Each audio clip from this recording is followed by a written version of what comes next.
It is a beautiful day, absolutely gorgeous for Utah Valley baseball as the Wolverines get set for the last series, home series, of the season with New Mexico State. Hello again, everybody. I'm Jordan Bianucci. A pleasure to be with you on this lovely afternoon in Utah Valley. Well, the Wolverines are cleaning up the home plate area after the umpire meeting. Somebody forgot that they usually do that before the home plate umpire meeting, but that's all right. The umpires, the head coaches for each club, interim head coach David Carter and Mike Kirby of New Mexico State, they've met at home plate, gone over the ground rules, exchanged lineups, so we're just about ready for the national anthem. We will take a break on GoUVU and the WAC Digital Network and come back with the Star Spangled Banner after this.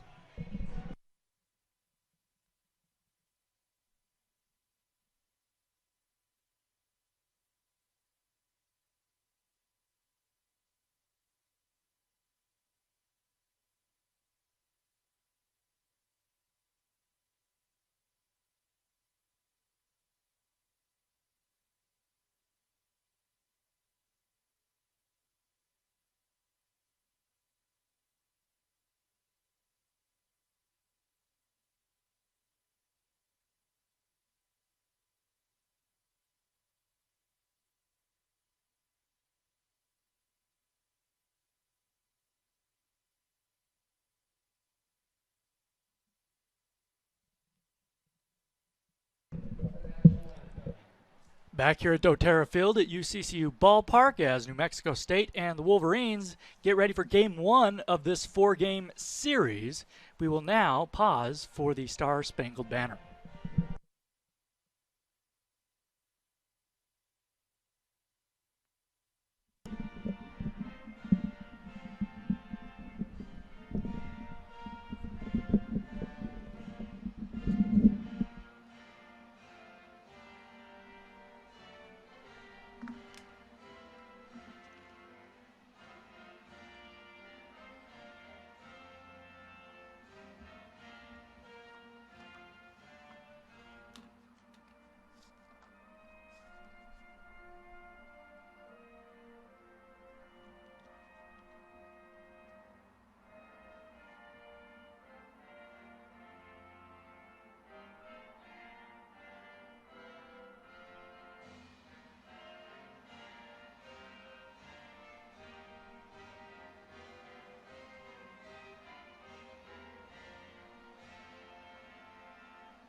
A flawless rendition of the national anthem. It is almost as if it was pre-recorded. The Wolverines getting set to take the field, although there's some of the Aggies are still out in right field warming up. It's game time, fellas.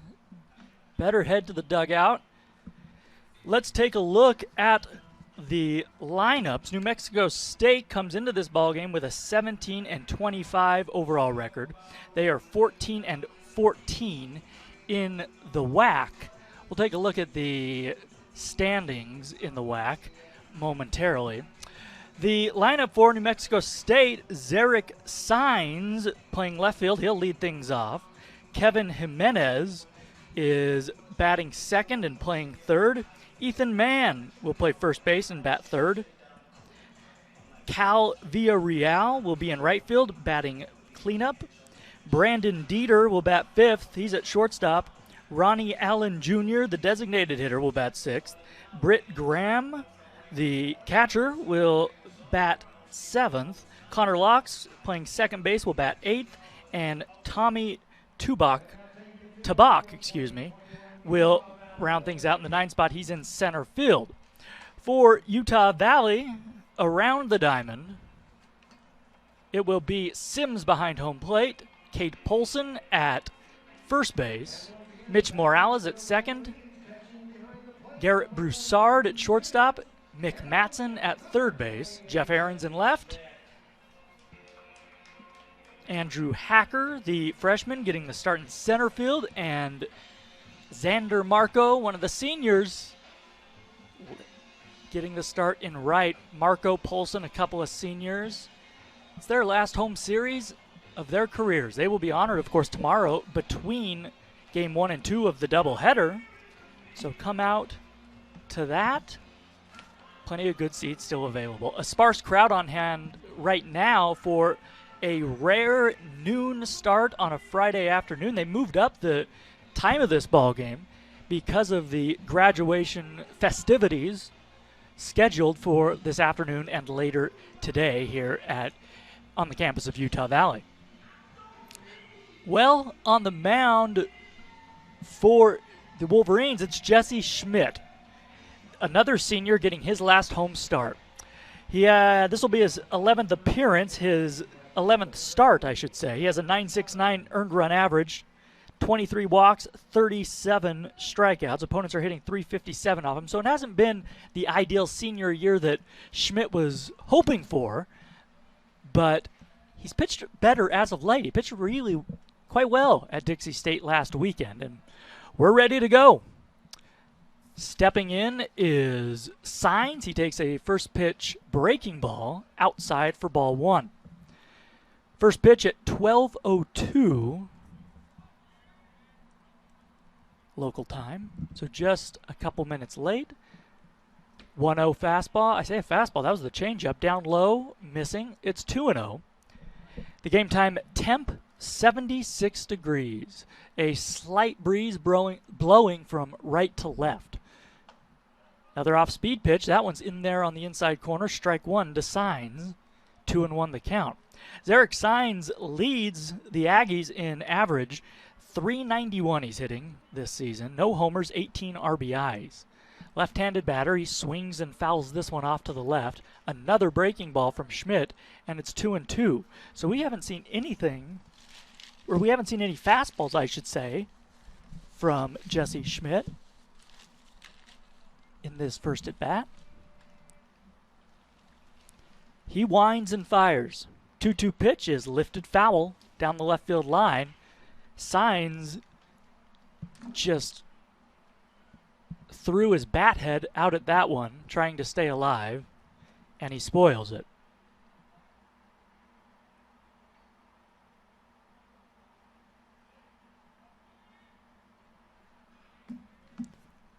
Just underway here in Orem. 2-2 the count. The pitch to Signs. A swing and a foul high and off to the left. That looked like the fastball. And the count remains at 2-2. So Signs doing exactly what you want a leadoff hitter to do, seeing a lot of pitches. Hacker in center field is pulled way over into left center. 2-2. Misses just off the plate outside. That looked like the changeup. And now it is 3-2. Schmidt picks up the rosin bag. Drops it on the back slope of the mound. Now he winds and fires. A swing and a pop-up. Third base side, it's going to be Broussard in the hole. He makes the grab, and there's one away. So a nice start for Jesse Schmidt. An excellent at-bat by Zarek Signs. And here's Kevin Jimenez. Utah Valley, if memory serves, are currently riding a 10-game skid, looking to get back in the win column, and they need to quickly. They are right now in last place in the Western Athletic Conference as the left-handed Jimenez takes a breaking ball for a strike. The Wolverines are technically 4 games back of Northern Colorado for that last seed in the WAC tournament. Slider misses down and in, and it's 1-1 to Jimenez.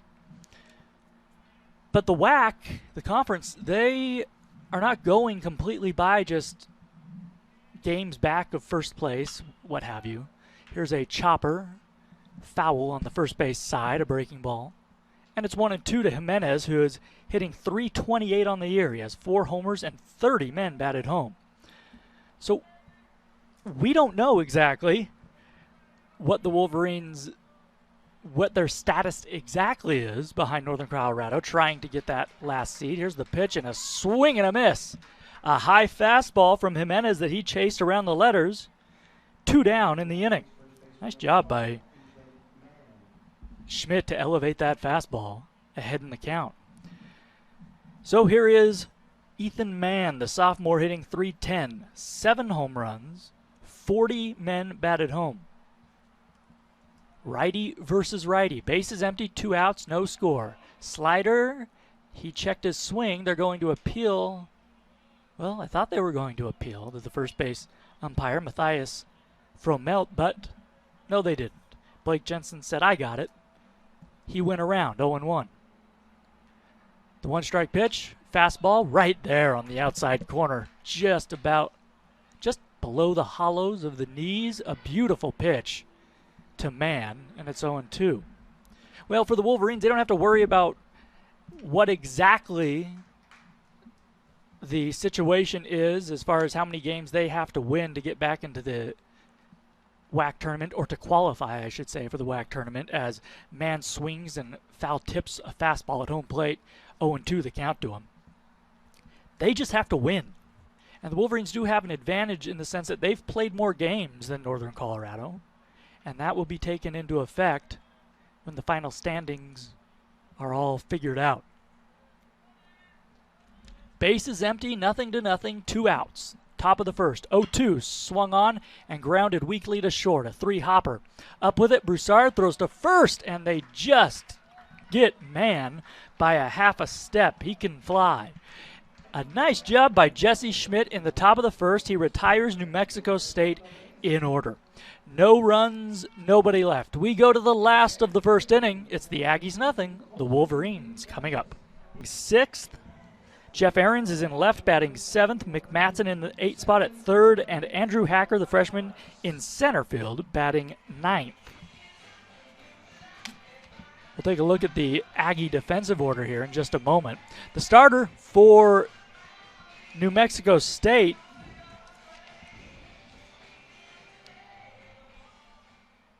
it is Maltrude, Rorik Maltrude, a right-hander.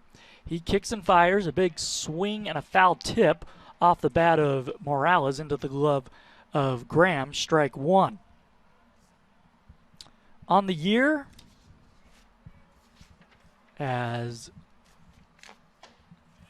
Maltrude swings, or rather, excuse me, delivers a 93-mile-an-hour fastball. Morales swings and misses, and it's 0-2 to him. For Rorik Maltrude, a sophomore, this will be the 8th game he has started. He has a 4.01 ERA. Swing and a miss here at a high fastball by Morales. And Maltrude makes quick work of Mitch. Here's Broussard. 4.01 earned run average for Maltrude. He's thrown 42 2/3 innings, walked 17, struck out 39 as Broussard fouls one off. Opponents are hitting just .224 off the righty, so he has been excellent this season. Working from the windup, the right-hander kicks and fires. Fastball at 91, swung on and fouled back. It's 0-2, so Broussard and Morales both behind the fastball in the low to mid-90s right now. Nothing into the count. Here it comes. A swing and a ground ball to the right of second base. Coming up with it. No, and he booted it. Locks had it, and it just skipped away off his glove. So that's a break for Utah Valley. An error on Locks.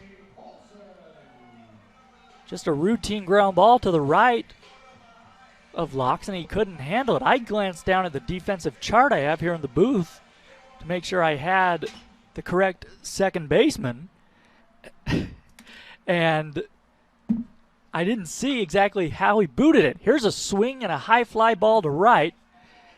Over to his left is Villarreal. He has it. and they're 2 away. So Polson is retired on 1 pitch.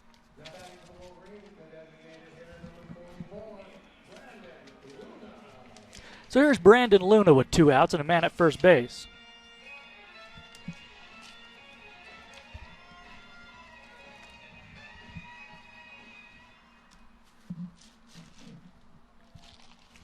Luna, a left-handed batter. First pitch to him is a fastball off the outside, and it's 1-0 at 91 miles an hour. Luna on the year, sophomore hitting .230 and 74 at-bats. He does have 3 big flies, 10 RBIs. The pitch to him, fastball on the outside corner, taken for strike 1.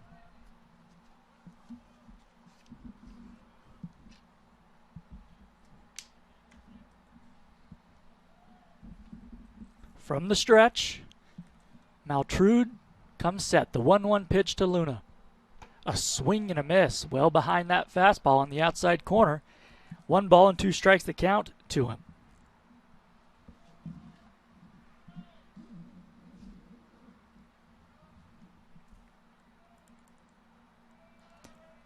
Broussard is at first. He reached on an error. 2 outs in the inning, no score.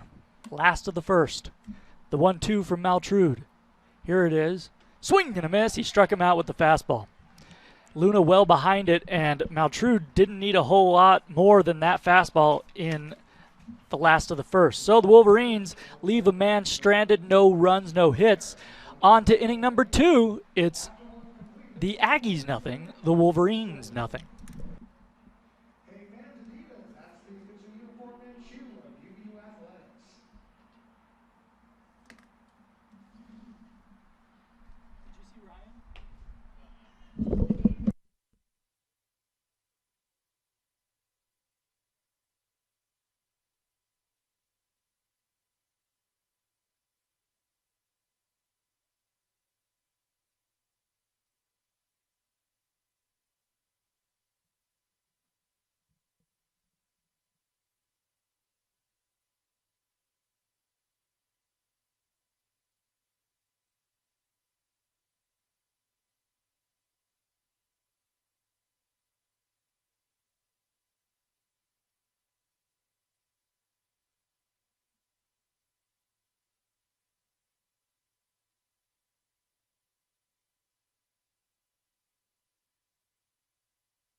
Nothing to nothing our score as we begin inning number 2. Schmidt back out on the mound for the Wolverines via Real to lead things off. The left-handed batter takes a slider in there for strike 1. Schmidt really pitching backwards to the first inning and the first pitch to these New Mexico State hitters. There's a big swing and a miss on a breaking ball, and quickly it's 0-2 to Villarreal. Villarreal, he's hitting well. .319 average, 32 batted in, 2 home runs. He swings at a fastball and pops it up. Sims has no idea where it is. It's in foul territory on the first base side. Now Polson finally sees it near the on-deck circle, near the first base dugout, and he saves the day, and there's 1 down. Sims threw off his mask, looked up into the sunny sky, and he had no idea where that ball was. Well, that's a problem when you start a game at noon. That sun straight above us. So 1 away. Here is Dieter, right-handed hitter. Takes looked like the curveball there on the inside corner. Strike 1. Dieter, a sophomore, hitting .280. He leads New Mexico State in home runs with 8. A 1-strike pitch, slider, is way outside in the turf, and it's 1-1. Well, it's early, for sure.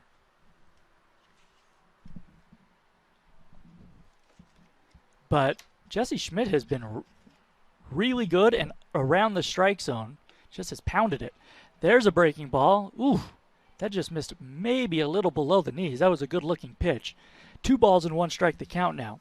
The home plate umpire is Blake Jensen. Matthias Fromelt at first base, and Andrew Torfin is at third. Slider misses, down and away. Now it's 3-1 to Dieter, and with a guy who has power, he can look to launch one here if he'd like. 3-1 pitch on the way. Here it is. Big swing and a miss at a breaking ball up in the zone. Fouls it back to the, I say a swing and a miss, fouls it back to the screen. He took a mighty hack, but that pitch was in on his hands, and the count now is full. Base is empty, 1 out, 0-0. Top of the second. Here it comes. Swing and a miss. He struck him out with the slider.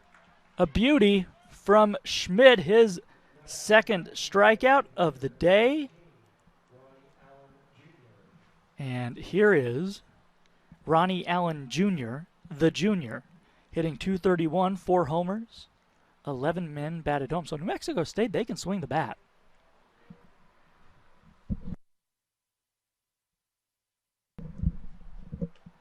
First pitch fastball, right there on the outside corner at 85 miles an hour.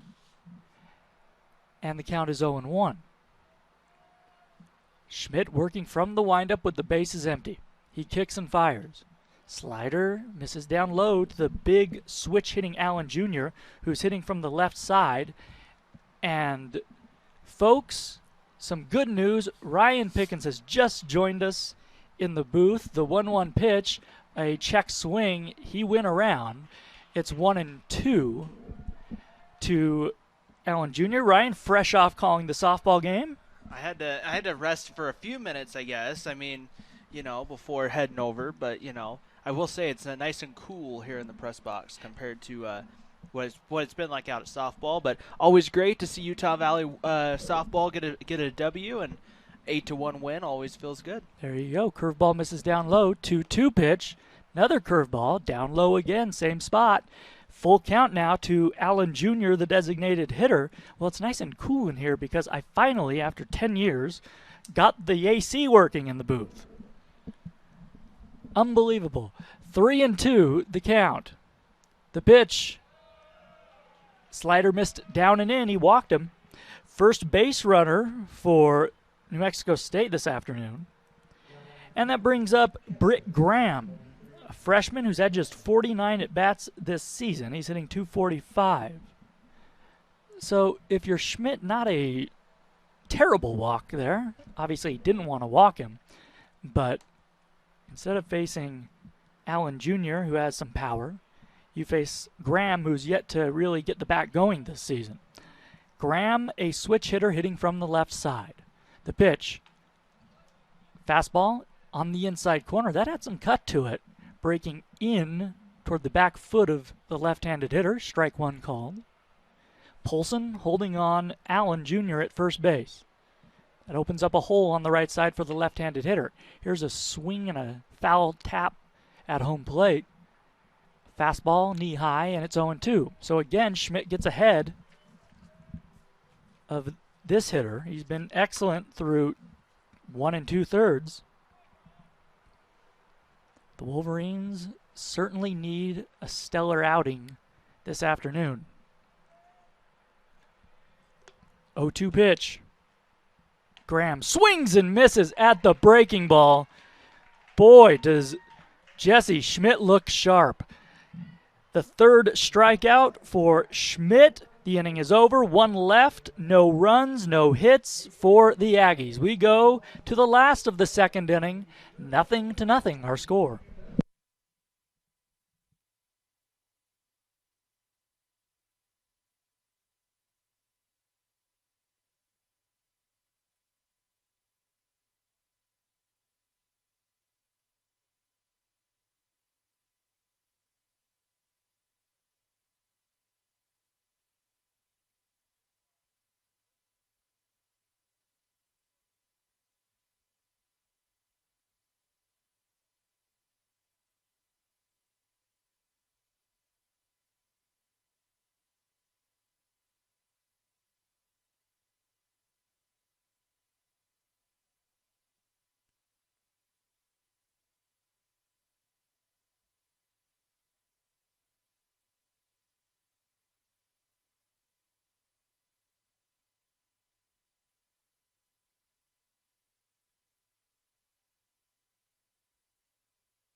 Alexander Marco to lead off the last of the second inning. No score between the Aggies and Wolverines.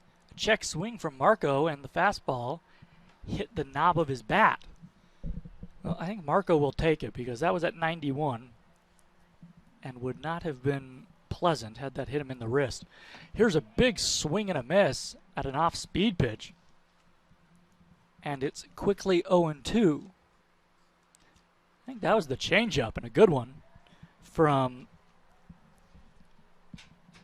Maltrude. Swing and a foul back by Marco. Fastball up in the zone, and it's 0-2. Marco on the season, hitting .263, leads the Wolverines with 7 home runs, 20 men batted home. The 0-2 pitch, swing and a ground ball up the middle, weakly hit, ranging to his left is Dieter. He has it, throws to first. They got him by a half a step. There's one away, and with that, we welcome in a new guest to the booth. Here's Josh Kalunke. Thank you, Jordan. I always love coming and making what we call a cameo. I think you have to be famous or like super cool to actually have a cameo. Well, so you I fit, just you dropped fit the, by. You fit the first category. Yeah. Well, on that play, it was a nice play by the shortstop. Weakly hit, as you said, and Marco hustling down the line, but good job and showed off his arm strength there on that play. Absolutely. Here's Drew Sims taking a strike. Fastball from Maltrude. He kicks and fires a swing and a jam shot into center field. It's going to one-hop in front of Tabak. And Utah Valley has their first hit of the afternoon. Well, actually, that was a great-looking swing there by Sims. Sims has struggled, as we know, this season. And sometimes you kind of look at a guy and say, why can't a ball drop for that dude? And in this case, got a ball a little bit up in the zone and just got enough of it, muscled it into center field, and nothing that the center fielder could do. Nice job, Drew Sims. So here is Jeff Ahrens. The first pitch, fastball, swung on and lifted high and foul off to the right. And those are the type of hits that'll fall in this ballpark with the big alleyways and the deep center field. Yeah, it's cavernous out there, and people walk in and they see the short porches and right and left, but that's just down the lines, my friend. Everything else in this place is enormous. Double hitter's delight. The one-strike pitch to Ahrens. Fastball misses. I say a fastball. That may have been a slider down in the turf. 1-1 the count. Well, on Tuesday we were playing BYU, and we were talking to their play-by-play man, Greg Rubel, and we were telling him the different dimensions. Thank you. And he goes, what is it to left center 400? I'm like 420. Try 427. Yeah. Here is a fastball that misses high and away to Ahrens, and it's 2-1. I have only seen 2 guys hit a ball to that spot and go out of the park. 2 guys, C.J. Crone and Goose Kalunke, my kid. Yeah. Those are the only 2 guys I've ever seen hit a ball out to that part of the park. Now, I have seen a couple of other guys hit it out as their strike 2 on Ahrens, but I've seen a couple guys hit it out in BP there, but not in a game. Yeah. And you've seen guys hit it out maybe 15, 20 feet to the left of where that 427 marker to the would right, be. Yeah, exactly. But not to that dead spot right there. 2-2 to Ahrens is swung on and lifted foul. Another fastball from Maltrude, and it's 2-2. Sims is at first base. He's singled. 1 out in the inning. 0-0 our score. We're in the bottom of the second. I think Crone's actually hit Walmart. Crone? Good heavens. Yeah, C.J. Crone's actually crossed the crosswalk over there and went to Walmart. 2-2, fouled off a breaking ball to Ahrens. Well, yeah, Crone's having a heyday because he's playing for the Colorado Rockies now. Mm-hmm. And so if he thought hitting it in Salt Lake City and here was good. But I'll tell you, C.J. Crone's a heck of a player. For those of you who don't know, he was an All-American at the University of Utah in 2011. 2-2 pitch. Ahrens swings and fouls a changeup back to the screen, and it's 2-2. Big boy catcher, and now he's mostly first base. And played a little first base, too, at Utah, but great player. He was. He really was. I remember he hit one over the left field wall here. Oh, yeah. Out of the ballpark. Might have hit that new building over there. It could have. The 2-2 pitch, Ahrens swings and fouls another off-speed pitch back and away. took a little something off the fastball there. I say off speed. Yeah, CJ Crone and my son were pretty similar players. CJ just, had a little more power, I think, than Goose did. 2-2 pitch to Ahrens. A swing and another foul. Fastball, and Jeff Ahrens, a really nice battle here with Maltrude. 2 balls and 2 strikes. The count remains. So if Ahrens could just start that swing a little earlier, he could straighten one out. Or he could be the victim of a changeup. That's true. They could pull the string on him. 2-2, that's what they do. He swings and hits this one into deep right center field. Going back into his left is Tabak. He has it. Relays it into second. Sims retreats to first, and there are 2 away. Well, he did get the off-speed pitch there and was a little bit late on that even, and just kind of flew it up there lazily. And today the wind is kind of going from right field to left, so it might hang some balls up there a little bit for the outfielders. So really, it's pretty stiff wind. It's hard to really tell right now. Here's McMatson, takes a slider down on the turf, ball 1. When we were at the softball game, the wind was blowing directly in, and my partner Ryan Pickens over there, he mentioned that it was a lot like Wrigley Field. Yeah. Yeah, just balls being blown right back into the ballpark. 1-0 pitch is swung on and driven to right. It is going to die, though, well in front of the track, and Villarreal puts it away to end the inning. Utah Valley gets a hit, no runs, a man left. We go to inning number 3, 0-0 our score. It's the Aggies and the Wolverines.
We head to inning number 3, 0-0, Utah Valley and New Mexico State. Jesse Schmidt back out on the mound for the Wolverines. He will face Locks, Tabak, and Signs, 8, 9, and 1. And it's my great pleasure to hand it over to Ryan Pickens.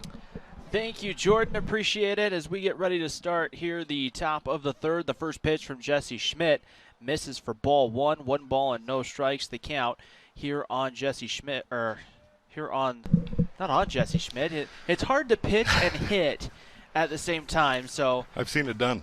The 1-0 pitch in there for a called strike. I mean, I can throw it up to myself and then hit it, hopefully. But you're still not a fungo master.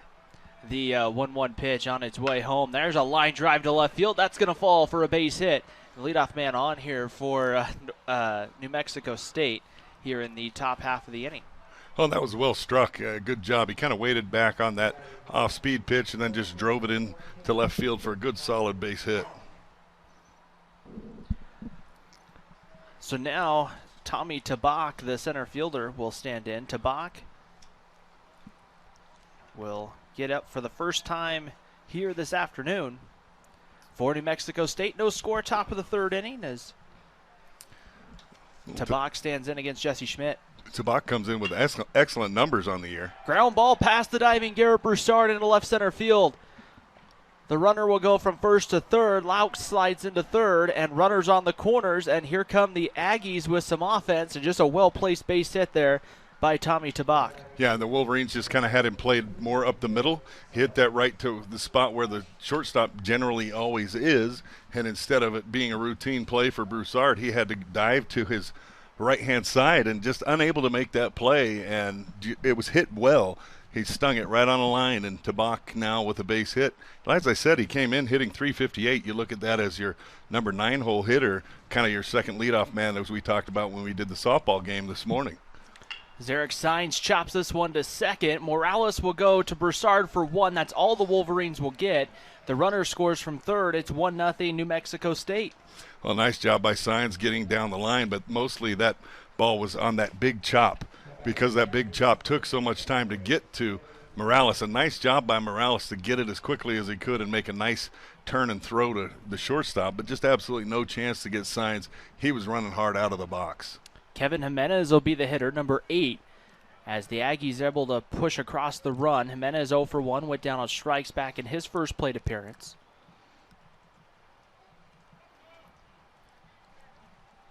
First pitch from Jesse Schmidt misses low and inside for ball 1. 1 ball and no strikes to count. Here in the top of the third, a 1-0 lead for New Mexico State. The Aggies just pushing across their first run. Well, that's how you do it. A couple of singles and a fielder's choice, and just a good job of patiently chipping in a run here by New Mexico State here in the top of the third. They'll throw over, and Saenz back standing. Saenz on the year, 2 for 9 in stolen base attempts, so I would be kind of surprised that they would send him, but Jesse Schmidt being very careful and cautious, throwing over again, and Saenz is back standing. You just sometimes never know. Just because he's 2 for 9 on the year doesn't mean that he may not have a green light to go at some point, as Jimenez checks his swing, makes contact, and he's going to get the ball to fall in the left field line for a base hit.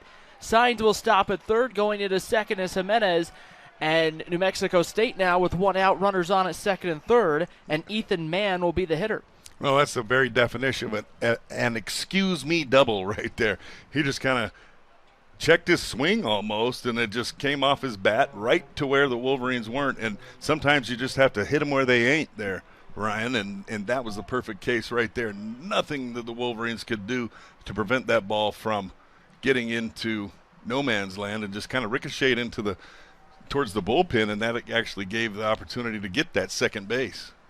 Ethan Mann on the year stands in, runners on at second and third, 7 home runs for the right-handed hitter for the Aggies.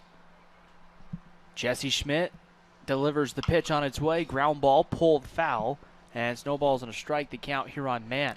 Well, so far right now, you look at Jesse Schmidt, and you kind of have a couple of slow ground balls that got through the infield, another chopper that resulted in an out, and now an excuse me double, and big trouble here. See how he can react to this mentally. Ready to go right here. No balls and a strike. The count. Schmidt kicks and comes home. Mann pops this one up down the line. Cade Polson will give it a look, but it's going to go foul. And it's no balls and 2 strikes. And really, if you're Jesse Schmidt right here, this is when you're kind of in a strikeout situation right here to try to get that second out. You really don't want New Mexico State being able to get more runs across. But biggest thing, you're looking for an out here if you're the Wolverines, because absolutely. With this situation, with runners on base with less than 2 outs, if you can get away with just 2 runs, say, given up, but you're in a pretty good spot. Yeah, 1 run especially, if you could get out of this now with no further damage, it's a really confidence booster for both Jesse Schmidt and the offense. Schmidt from the stretch checks the runner at third. The 0-2 pitch. Mann lifts this one to center field. Going back on it is Andrew Hacker, still going back. The ball has some carry. Hacker with the catch. Tagging and coming in to score from third is the runner Saenz, and it's 2-0 New Mexico State. That ball, I thought off the bat was just a high fly ball. I didn't think it had that much carry, but it goes back to the warning track there. And yeah, that was 390, I think, back in that area, 385, 390, where that ball finally was caught out there by Hacker. And just a great job by Ethan Mann. He showed that power you talked about, and he did his job, which was to get the ball high into the outfield, drive in at one of those runs. As Cal Villarreal will stand in, the right fielder hitting from the left side, checks his swing, but a called strike by our home plate umpire Blake Jensen. And it's 0-1 here on Villarreal. And really, if you're Jesse Schmidt, you're potentially out of the situation here with not too much runs and too much damage done if you can get out of it. But not out of the woods yet. Still the middle part of the Aggie lineup. The 0-1 pitch on the outside corner for a ball, and the count evens up at 1 ball and 1 strike. Well, Villarreal is an excellent hitter. He comes in hitting .319, and he's kind of a contact guy. Not a lot of strikeouts for him. Puts the ball in play. Here's the 1-1 pitch from Jesse Schmidt. That one rolled foul back to the backstop, and it will stay 1 ball and 2 strikes the count on Villarreal. Well, you see Jesse Schmidt, all in all, as a pitcher, doesn't strike out a ton of people, but he does strike out on average, almost 1 strikeout per inning. So, interesting battle here between these two. Pitch on its way, the 1-2 pitch, high and away for a ball, and the count evens up at 2 balls and 2 strikes. This is a New Mexico State team that may be having a year that some fans aren't used to for the Aggies. They're not. They've played well at times, but they haven't been near the top of the conference from start to finish. The 2-2 pitch right on the outside corner for ball 3 balls and 2 strikes. But you break down this New Mexico State schedule, and it's been a tough schedule. A lot of good non-conference teams. When you look, they started with Abilene Christian and Texas A&M. I mean, some good non-conference opponents. 3-2 pitch misses inside ball 4. And generally that's what they do at New Mexico State, is they try to load up with some good non-conference stuff to get them ready for the conference season. And so far this year, they do have a young roster. I mean, when you look at their starting lineup today, just 1 or 2 upperclassmen and they're juniors, and otherwise all sophomores and a freshman starting for them, including the starting pitcher is a sophomore as well. So you're dealing with a younger team, and then we also have to remember, and everybody had to deal with this, but the COVID-19 situation. But the COVID-19 situation in New Mexico was much more rigid than in a lot of places, and in fact in most places in the country. The first pitch missing outside to Brandon Dieter, 1 ball and no strikes. And that's the thing, everyone kind of had to deal with the same kind of basic ideas, but you know, each area of the country, it's kind of been different. You know, here in Utah, like right now, we're pretty fortunate here in Utah compared to what you're seeing in some spots. As Jolie Watts will go out and have a conversation right here with his pitcher. 2 outs in the top of the 3rd, 2 runs in for New Mexico State. But I know New Mexico State, their men's basketball team played at first in El Paso. They started the year off, I think, want to say in like Phoenix for the first like month or 2. They had to stay there and everything else, and so they've been unable to practice anything, organized or anything at all. I mean, it's been very difficult. No gyms are open. There's nowhere for these kids to lift or work out. It's been an incredibly difficult time. I know a lot of this because my younger brother lives in New Mexico. He's a judge there in New Mexico, and he still has not returned back to doing live courthouse things. And so everything's been on Zoom now for over a year for him. So you see that New Mexico just not nearly what those of us here in Utah have become accustomed to and been able to do during this pandemic.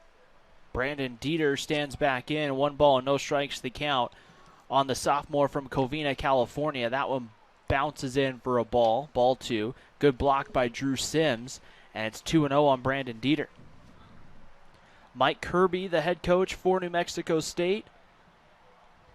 Kirby, I guess you could technically say his first full season, as he took over right and had the start of the COVID era. I guess era is probably not the right word, but well, it'll end up being a COVID era someday as we look back. But yeah, he got that abbreviated season. 3 balls and no strikes to count on Dieter. The pitch taking all the way, and this one's over for a called strike, and it's 3-1 on Brandon Dieter. Runners on the corners with 2 away. Right here for the Aggies.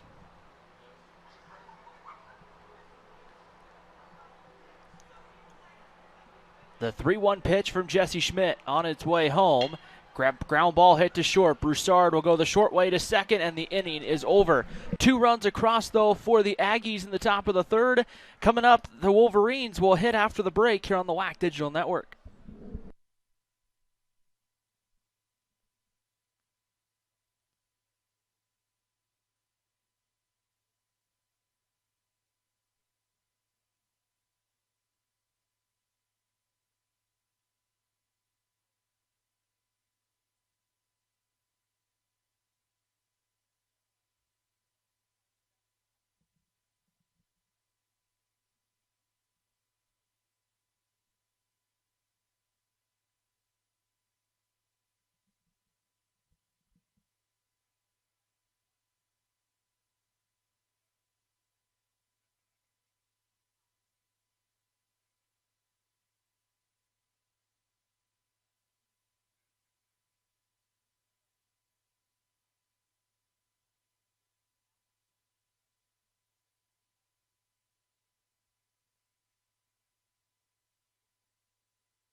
Bottom of the third inning here at doTERRA Field at UCCU Ballpark. A 2-0 lead for New Mexico State as Andrew Hacker will come to the plate for the first time for the Wolverines. Hacker, Morales, and Broussard.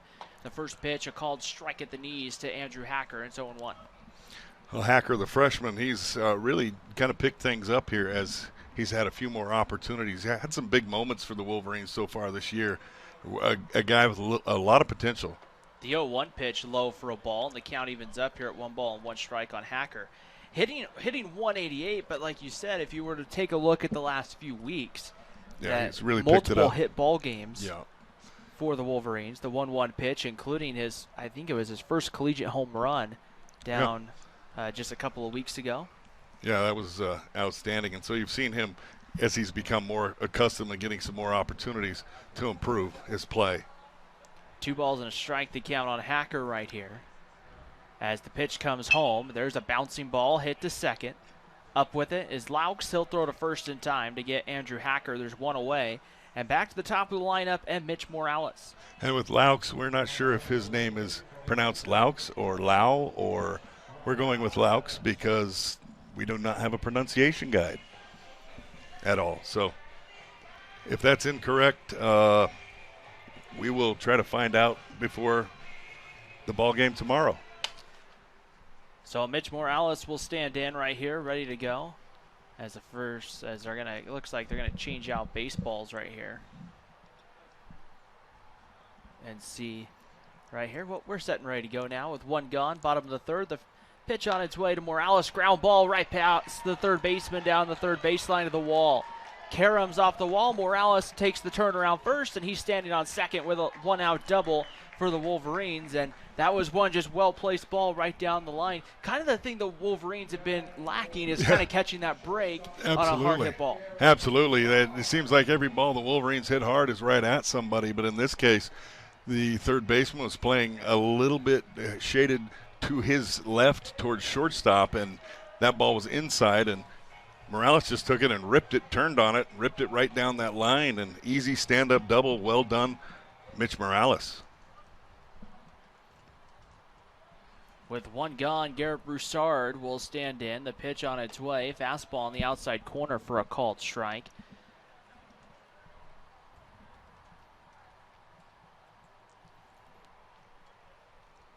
Ready to go right here. Broussard ready to go. No balls and a strike to count on the Wolverine shortstop. The pitch on its way. Broussard takes the fastball high. And it's 1 ball and no strikes to count right here.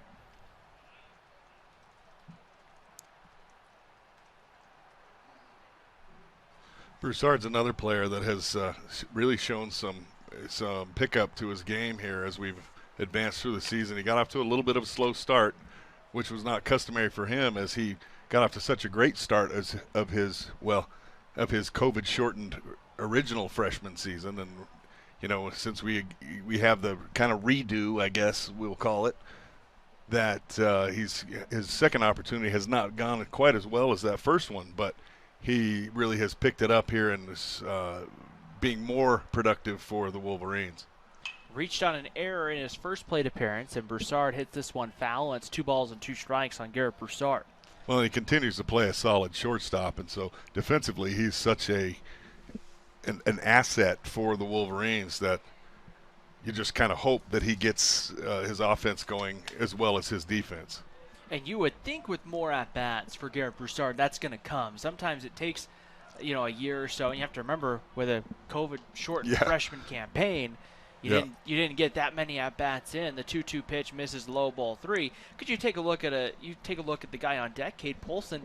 His first couple of years adjusting to college pitching, and now you look at his last 2, he's been up over that 250 mark for the Wolverines. So you kind of hope maybe something like that happens. Yeah, absolutely. It's difficult. It's a difficult transition from high school to Division I baseball as he takes a ball in the dirt, and a great job right on cue. He has a good at-bat there, does Broussard, and earns himself a trip to first base. And now with two runners on, and the young man who's been the hottest hitter here lately for the Wolverines, and Cade Polson, comes to the plate. Polson flew out to right in his first plate appearance, will now stand in from the right side right here for the Wolverines. Polson did homer to right this Tuesday against BYU, so he does hit the ball to right field quite often.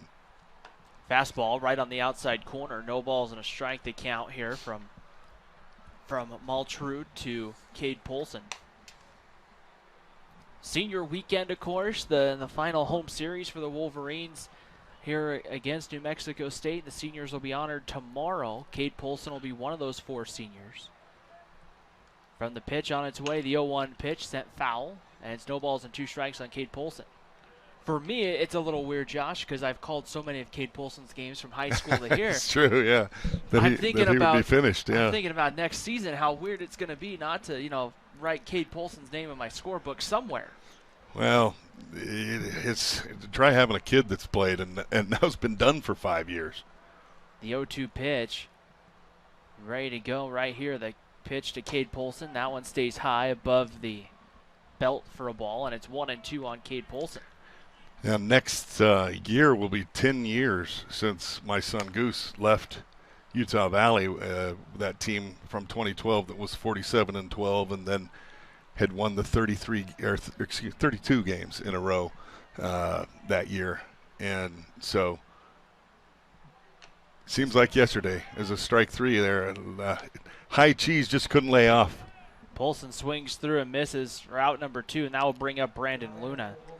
Josh mentioned that team back in 2012, and 47-12 overall, 28-0 in conference, and really 27-2 here at doTERRA Field at UCCU Ballpark. But when you look down the schedule, playing some good teams. Even on the road at number 20 Cal State Fullerton, as Brandon Luna stands in from the left side. The pitch on its way. Luna takes a pitch high for ball 1. Arizona State was in there. A game they won down in Tempe. Number 11 Arizona State, and then they turned around and beat number 3 Arizona here at Utah Valley. It was an amazing game. 1 ball and no strikes, the count on Brandon Luna. Well, that team was filled with 3 All-Americans. As the 1-0 pitch stays high for a ball, 2 balls and no strikes. And a guy who probably should have been All-American at third base, and Jake Rickenbach. So they really, and was honorable mention in several All-American polls. And so he really had some guys on that team. 2 balls and no strikes to count. Luna stands in the box from the left side. Runners on at first and second. Utah Valley looking for the key 2-out hit here as Luna takes the 2-0 pitch over for a called strike, and it's 2-1. Well, Brandon Luna has been a guy that's kind of been up and down a little bit, and part of that is he has not gotten a lot of consistent at-bats. He'll he'll DH one game, maybe play a little left field, and then sit for a few games. And sometimes that can be very difficult, and is actually a skill that you really have to have as he swings through one there. And it's something, too, because, I mean, you talk about development of a player. Like, how many times have you seen it, at the minor league level or the big league level, you bring up your top prospect, and then you go, okay, he went one for his first 20, but those 20 at-bats are scattered over, every 3 days of playing. Sometimes it can be kind of hard to find that balance as the 2-2 pitch to Luna's fouled back. That's why, my son spent 5 years in the minor leagues, and a lot of what he says is, it was difficult for him because he wasn't a first-round pick. And because of that, the first-round picks come in, and they get all the opportunities because of that. They've invested all this money into these young men, and they're going to give them every opportunity in the world. And so that becomes difficult. You suddenly get the at-bats like Brandon has here, and Brandon Luna. The 2-2 pitch, Luna fouls it back. Utah Valley's most recent draft pick, Paxton Schultz, traded late last week from the Milwaukee Brewers organization, was thrown into a player to be named later deal, sent to the Toronto Blue Jays. Has been assigned, by the way, to the High A affiliate out in Vancouver, British Columbia. Oh, that's a tough place to live. It's expensive. The 2-2 pitch to Luna. He swings and hits this one high to center field. Going back, twisting and turning, now settling under it and making the catch in center. And the inning comes to an end as it was Tabak who made the catch. And we head to the fourth. It's a 2-0 lead. New Mexico State on top of Utah Valley here on GoUVU.com and the WAC Digital Network.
Ronnie Allen Jr., the designated hitter to lead off the top of the fourth inning against Jesse Schmidt here for the first pitch on its way. Is swung out and missed.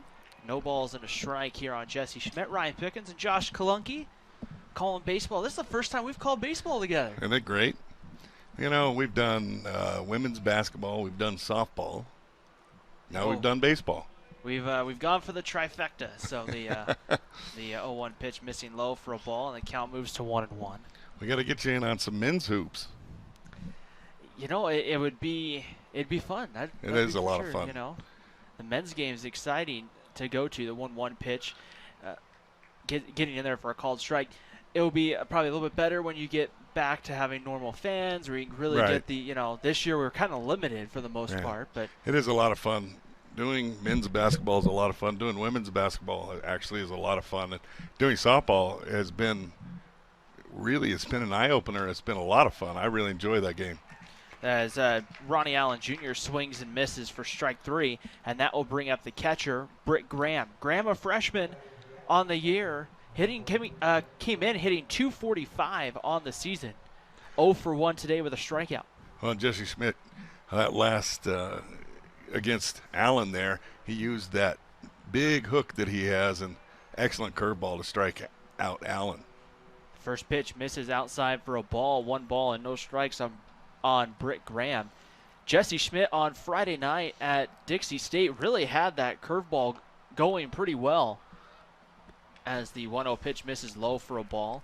I felt it was one of Jesse Schmidt's probably best outings of the year against Dixie State. Utah Valley, unfortunately, dropping that contest in 10 innings. The 2-0 pitch gets in there for a strike, evens the count up at 2 balls and a strike here on Britt Graham. Yeah, those first couple of games of that series, actually the first 3 games of that series, very competitive.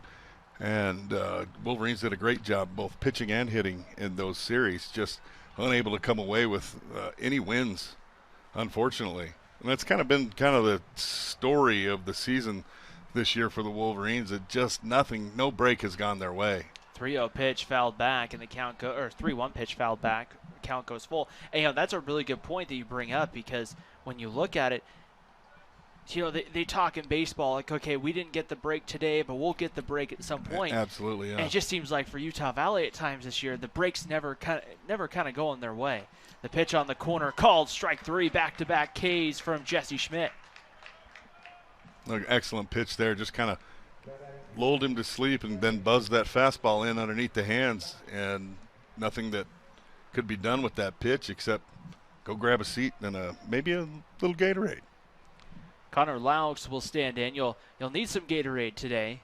Over here, it's almost 80 degrees. It's almost perfect, though. Absolutely. The ballpark here. The first pitch missing low for a ball. 1 ball and no strikes here to Connor Laux, the second baseman. The wind is blowing, like we mentioned earlier, right to left, and we've seen the center fielders start to get positioned on balls and then have to move to their right, both teams, a little bit. So the is moving the ball a little bit when it gets up high in the air.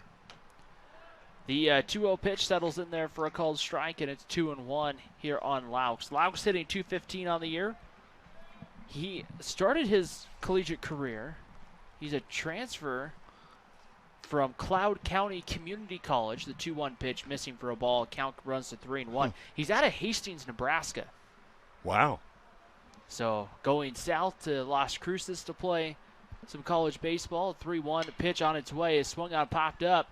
It actually hit pretty well. Andrew Hacker now running back to the warning track, makes the catch as he crashes into the Costa Vida sign in left center field, and the inning is over. Jesse Schmidt works through the 4th. We go to the bottom of the 4th. A 2-0 lead to Mexico State and Utah Valley here on the WAC Digital Network.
Bottom of the 4th inning here in Orem.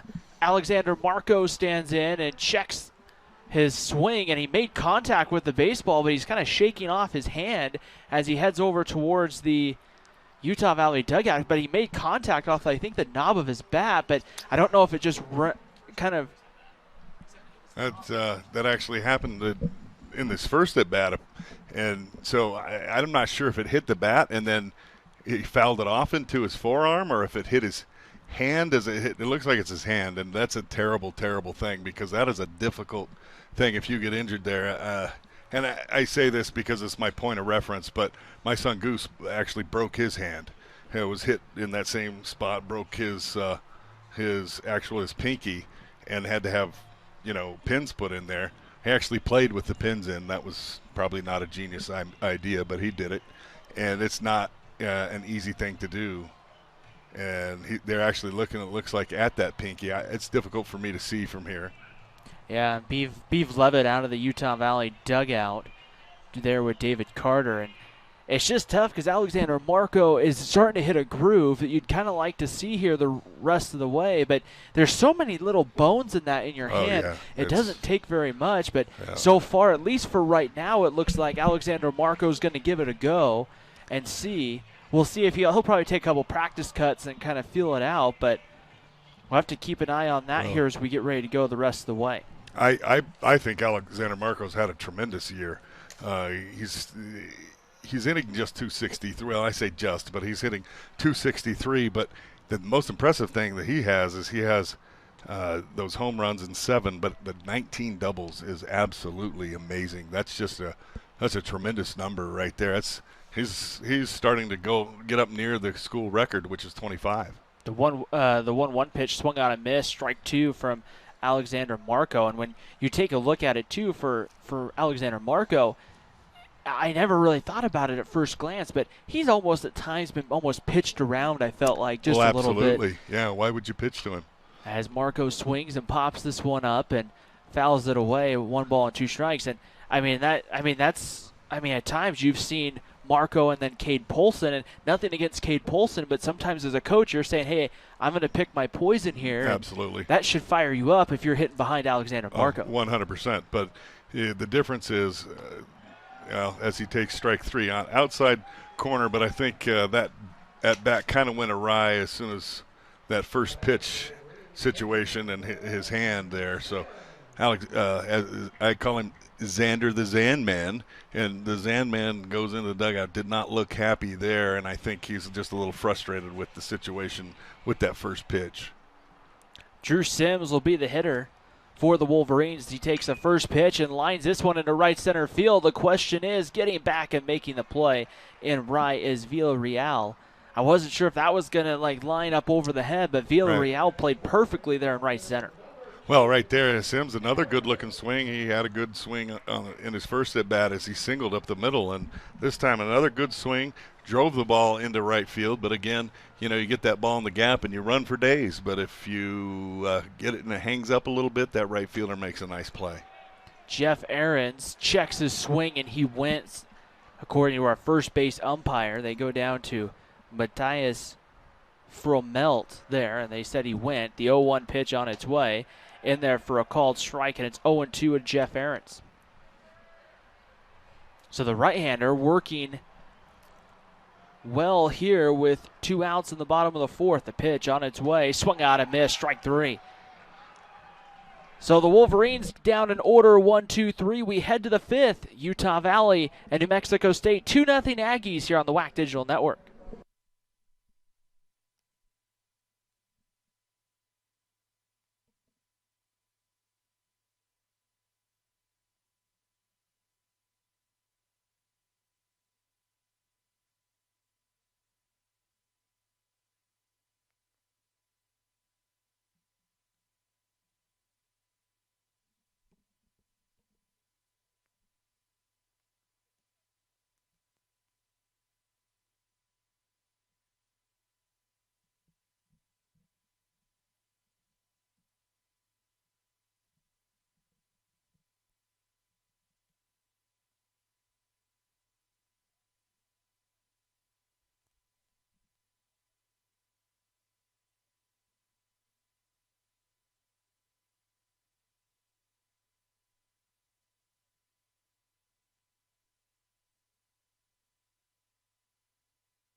Top of the 5th inning here at doTERRA Field at UCCU Ballpark. A 2-0 lead for for New Mexico State on top of Utah Valley here as the Aggies come up in the top of the 5th. And here with the play-by-play is my partner in the booth and my good friend, Jordan Bianucci. Jordan.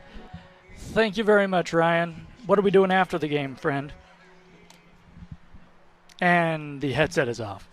I'll take that as I don't want to see you after the game. First pitch from Schmidt to Tabak is outside for ball one, a fastball. 2-0 New Mexico State. A little frisbee-looking slider in there, misses off the plate, and it's 1-1. That's what Jesse Schmidt specializes in. He brings in an array of balls that move. Tabak swings and hits one sharply to first. Scooping it is Polson. He'll take it himself, and there's one down. Yeah, we just 3 hits given up by Jesse Schmidt so far, but the 2 runs were pieced together with a couple of little a sacrifice fly and a couple of just moving guys up. Excellent execution by New Mexico State, and a bloop double down that left field line. Yeah, that bloop. Excuse me. Definitely an excuse me double, but I'll tell you, taking advantage of those opportunities so far have been the Aggies.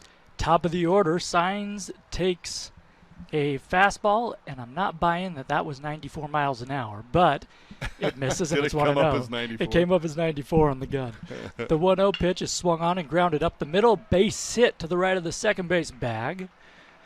Out there in center, Hacker scoops it up, but with a 1-out single, Signs is on for the heart of the order. Well, Signs just did a nice job right there. Took that 94-mile-an-hour fastball and just drove it right back through the middle. And I only say 94 because we were joking about the 94 miles an hour on the thing. But Jesse Schmidt, he doesn't use a lot of fastballs. He usually throws in 84 to 86, and so he just uses that pitches off of his curveball. 1 man on, 1 man out, 2-0 Aggies. The left-handed hitting Jimenez up there.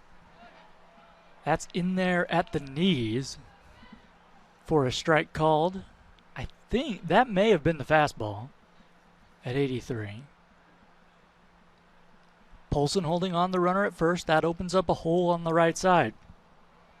The pitch to Jimenez, a swing and a liner foul down the left field line, and it's 0-2. Jimenez, he was the man who blooped in that double down the left field line, just perfectly placed. He hustled into second, and that was part of the 2-run third inning for New Mexico State. They lead it 2-0 now. And that was the literal definition of bloop. The 2-strike offering. Schmidt throws a swing and a looping liner off the end of the bat, up the middle, base hit.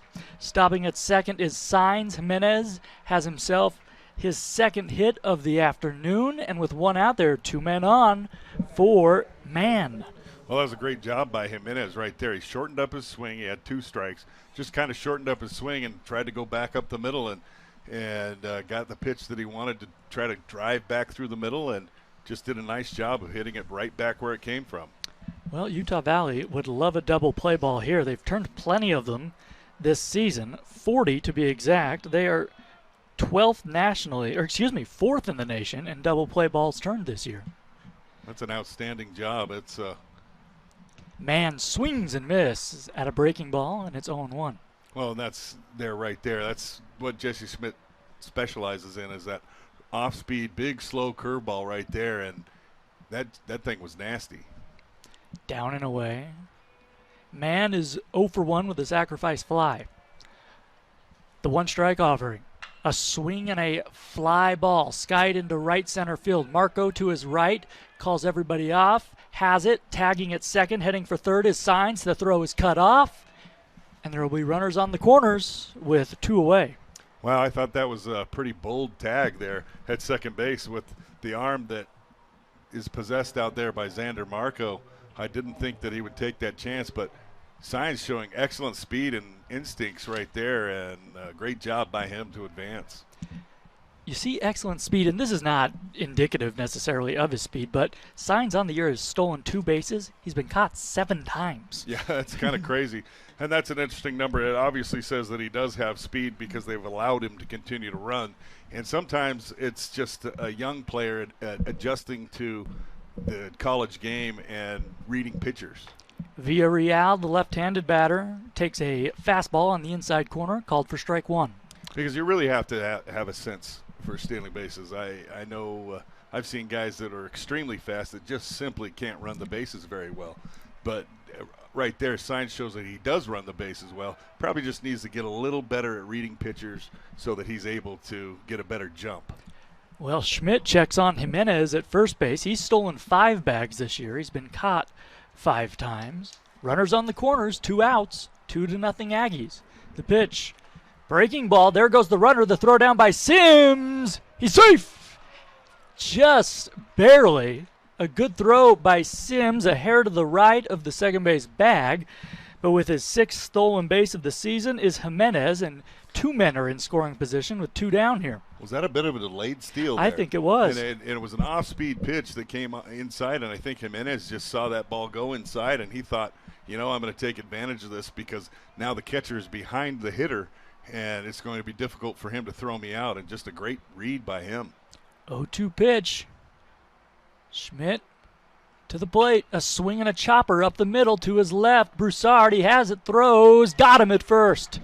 A nice job by Jesse Schmidt to work around 2 one-out singles. No runs, 2 left, for the Aggies. We head to the last of the 5th inning. It's New Mexico State 2, Utah Valley, nothing.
Matson, Hacker, Morales due up in the bottom of the 5th. 8, 9, and 1 for the Wolverines. Work to do. They trail 2-0. The Wolverines have just 2 hits on the afternoon. 1 single and a double. Matson is 0 for 1. He flied out to right field. Back in the 2nd inning. Well, Mick's a guy who picked it up a little bit there in St. George last weekend. Picked it up. He homered in a game there. Had a couple of multi-hit games. Mick has picked up his play a little bit here in the latter part of the season. First pitch to him. Fastball above the belt. Ball 1. Rorik Maltrude has pitched very well. Yeah, Maltrude really, he's mixing up his speeds extremely well. He's just done a really nice job here. 1-0's fouled back and out of play, and the count's even at 1-1. Well, going back to Mick, we were talking on Tuesday night about how this has to be a tough emotional time for Mick. Oh, absolutely, and I was about to mention that too. It's an emotional time when your dad has resigned as head coach. That's really probably the only thing he ever remembers his dad doing is coaching here at Utah Valley, as he was here as an assistant first and then as head coach, and so it's a very emotional time. Ball misses up high. The next pitch, a fastball. Well, took something off the fastball, and Mick Matson fouls it off high into the right. The count's even at 2-2. Well, Mick's a guy, I remember when my son played here, he was a little 10, 11, 12-year-old, would come out and take BP with him before games, take BP at practice, those kind of things. 2-2 lifted down the right field line. It's going to get out of play. I remember that. Yeah. That makes you feel old. Yeah. Well, think about it when it's your kid that was doing it. Yeah. That makes me feel old. But hey, you know what? I turned 50 this year, and I'm feeling good, man. Good. Oh yeah. Sound good. I'm gonna arm wrestle you after this. That's not true. No. 2-2 pitch. Matson swings and hits a sharply hit ground ball. Takes a tough hop on Dieter. He recovers, throws to first, but man can't dig it out. Matson's in there with an infield single. Great job by Mick. I mean, just hit it hard. Came shortstop tried to make the play off his chest a little bit, and Mick just hustled down the line. That's going to be an error on the shortstop, but still you've got to hustle down that line and make that throw tougher for the shortstop. And he rushed that throw to try to get Mick and threw it in the dirt, unable to dig it. And Mick Madsen, we got a base runner for Utah Valley. So here's Andrew Hacker. That ball was hit so sharply, I thought they may give him the base hit. I remember back in the days when your son was playing, and that lineup was just murderer's row. Really were. It was ridiculous. I would go down to the dugout before games, check out BP. First pitch to Hacker is a fastball on the outside corner, strike one. And they'd come up to me and go, "Who's the official scorer? Is it you? We're giving guys bruises, and you're giving out errors." Yeah, but those guys were whining. Yeah, it's like, oh yeah, it hurt you. You're only going to hit 390 now. Exactly, Yeah. exactly. One strike pitch is swung on and popped back and out of play over the third base dugout and into the second row. 0-2 to Hacker. Hacker bounced out to second base back in the third inning. 0 for 1 this afternoon. Was able to meet Andrew's dad before the game. Oh, nice. Pleasure to meet him.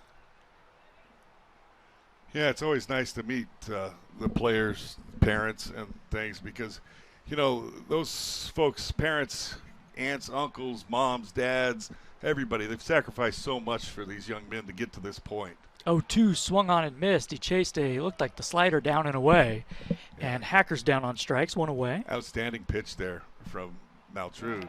6 strikeout for him. Yeah, he's just done he's looked amazing so far here through this game. So the Wolverines trying to take advantage of that leadoff man reaching first on the error. Here is Mitch Morales, top of the order. Morales doubled back in the third. 1 for 2. Even stands up straight in that right-handed batter's box. From the stretch, Maltrude set. Here it comes. Fastball misses way up high for ball 1.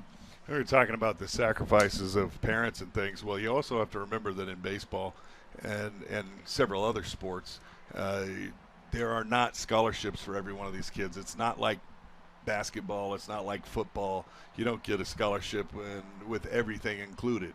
1-0, fouled back to the screen, a fastball. So many of these young guys are really here on maybe walk-ons, or maybe they're here just getting tuition. Maybe they're here, Most of these guys do not have scholarships. Right, Yeah. exactly. Especially when you look at a 40-man roster and you really start looking at it and you realize the sacrifices that not only they have made, but their families make. 1-1 pitch, a swing, and a fly ball into shallow right field. And that over is Villarreal. He makes the catch as I get tongue-tied. 2 away in the inning, and here's Broussard. We talk about it all the time, but I am absolutely amazed that these guys can go to school and play specifically baseball, just because the first month of the season you're never home. You literally are not home because you're in a cold weather state. Nobody wants to come to you, and you really can't play most of the time. So you're on the road going to warm weather states to play. Swing and a foul back by Broussard on a fastball. It's 0-1. Broussard reached on an error back in the first. He has also walked. And you look at a beautiful day like today in the high 70s. We may get into the 80s. Yeah. And you ask yourself, well, man, could they not start college baseball a month later? Please. A swing at a off-speed pitch, fouled off high into the right. Broussard not happy with himself. Behind it. The only issue with that, though, Jordan, is then you can't play the summer leagues. Yeah. And summer leagues are really important to a lot of players in their development. As well as the draft. Yeah, yeah. And so my son, Goose, that ended up a first-team All-American here, he spent a couple of summers, actually 3 summers, playing in college wood bat leagues around the country. And that really helped in his development, not only as a baseball player, but as a young man, and also as a leader of his teammates here at Utah Valley. Broussard fouls one back, a man at first, 2 outs. The 0-2 swung on, blooped into shallow right field. That one's going to fall. Heading from first to third is Madsen. He is safe at third base. Well, he took a chance. He did. You do not want to make the third out at third base, but he dives in head first, just ahead of the throw, and there are men at the corners for Cade Polson. Well, you know how much I love Mick. He's one of my favorite kids in the whole world, but with those wheels, you might not want to tip the right fielder. But I'll tell you, just great base running by him, and without the good instincts and solid base running, cutting that second base very nicely was Mick, and then chugging on in and realizing that you got to get down early, and he did, and did a nice job of just getting in there ahead of the tag. So now this gives Polson an opportunity here for the Wolverines. 2 men on, 2 men out. A big moment in this game. The pitch to Polson. He swings and lines one up the middle, a base hit. Coming in to score is Matson. Stopping at second is Broussard. It's 2-1. Well, that may be a situation right there where with Mick is not able to score from second base, so taking that extra base is a big deal, because Polson hit that ball pretty hard up through the middle, and center fielder did a nice job of coming up and making a play on it. Obviously nothing he could do to keep Mick from scoring from third base, but from second base, that may have been a situation where the third base coach, David Carter, holds him up at third. Absolutely. And so the hustle play by Matson pays off. We're going to have a trip to the mound. I'm not sure if this is Keith Zuniga, the pitching coach, or the head coach, Mike Kirby. He's got the warm-up top on, so we can't see his number, but a meeting on the mound with Rorik Maltrude and the infield, as Brandon Luna will come to bat with 2 men on, 2 men out in a 1-run game. Utah Valley trailing 2-1. We're in the bottom of the 5th inning. Well, and you know, we talked about Mick, and those are the kind of plays that Mick was a 5A MVP here for a state championship team at American Fork just a few years back. I guess with a mission and stuff, it's been a minute, but he's a heady player. He's a son of a coach. So you always say that, the son of a coach. He's been around the game so darn much that he kind of knows how to be heady, and he's a little bit ahead of his time as far as you look at it. He's a sophomore, but just a smart heads-up play. First pitch to Luna, off speed on the inside corner, taken for strike 1. Luna, a left-handed batter, has struck out and flied out to deep left center field. He tried to take on the biggest part of the yard back in the 3rd inning. 0-1 the count to him. Men at first and second. The pitch, fastball misses low, and it's 1-1. So Maltrude, who's at 79 pitches, trying to get through this bottom of the 5th. 1 run already in, as the bullpen gets loose. Some guys get loose in the bullpen, I should say, for New Mexico State. Here's a swing and a sky-high pop-up in the infield, foul territory near the home plate. And the catcher doing the pop-up dance is Graham. He makes the play, and the inning's over. So the Wolverines put 1 on the board, but they strand 2. We go to inning number 6. It's New Mexico State 2, Utah Valley 1.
Dieter, Allen Jr., and Graham due up in the New Mexico State 6th. 5, 6, and 7. Schmidt back out on the mound for Utah Valley. He winds and fires. A swing and a ground ball, base hit up the middle, as diving to his right is Morales. He keeps it from going into center field. But a leadoff single for Dieter New Mexico State looking to get that run back. Utah Valley put a run on the board in the last of the fifth. 2-1 our score, Aggies. The Wolverines are currently in last place in the WAC, and they need to win because Northern Colorado's about 4 games ahead of them for that last seed in the WAC tournament. However, it's a little confusing as a slider misses down and in to the switch hitting Allen Jr., hitting from the left side. They're going by... Or a lot confusing. We don't know what exactly the conference is going to go by. I actually do, and I've done the numbers with Clint Berge, the SID here. You found out finally? Yeah, it's been a... It's... 1-0 pitch, changeup misses away. It's the winning... It's winning percentage times winning percentage times the percentage of games that you've played. Okay. So basically, the Wolverines have to they just have to win some games. I mean, it really is in their hands to win games. Curveball catches the outside corner, and it's 2-1. Because if Northern Colorado was to go and to lose all of their games, the Wolverines only need to win 1 more game. Now, if Northern Colorado was to win 1 game, the Wolverines need to win 3. And so it's because of the math. Yeah. And Clinton had it all booked out. We were looking at it today. I was like, well, it's all in our hands. Utah Valley needs to win some baseball games. They have struggled to do so this season, currently on a 10-game skid, but these last 2 conference series, these are winnable games for Utah Valley. Off speed, misses off the outside, and now it's 3-1 to Allen Jr., the DH. He walked back in the second, struck out in the fourth. Allen Jr. with 4 home runs on the year. He may look to drive one with this 3-1 count. Here it comes.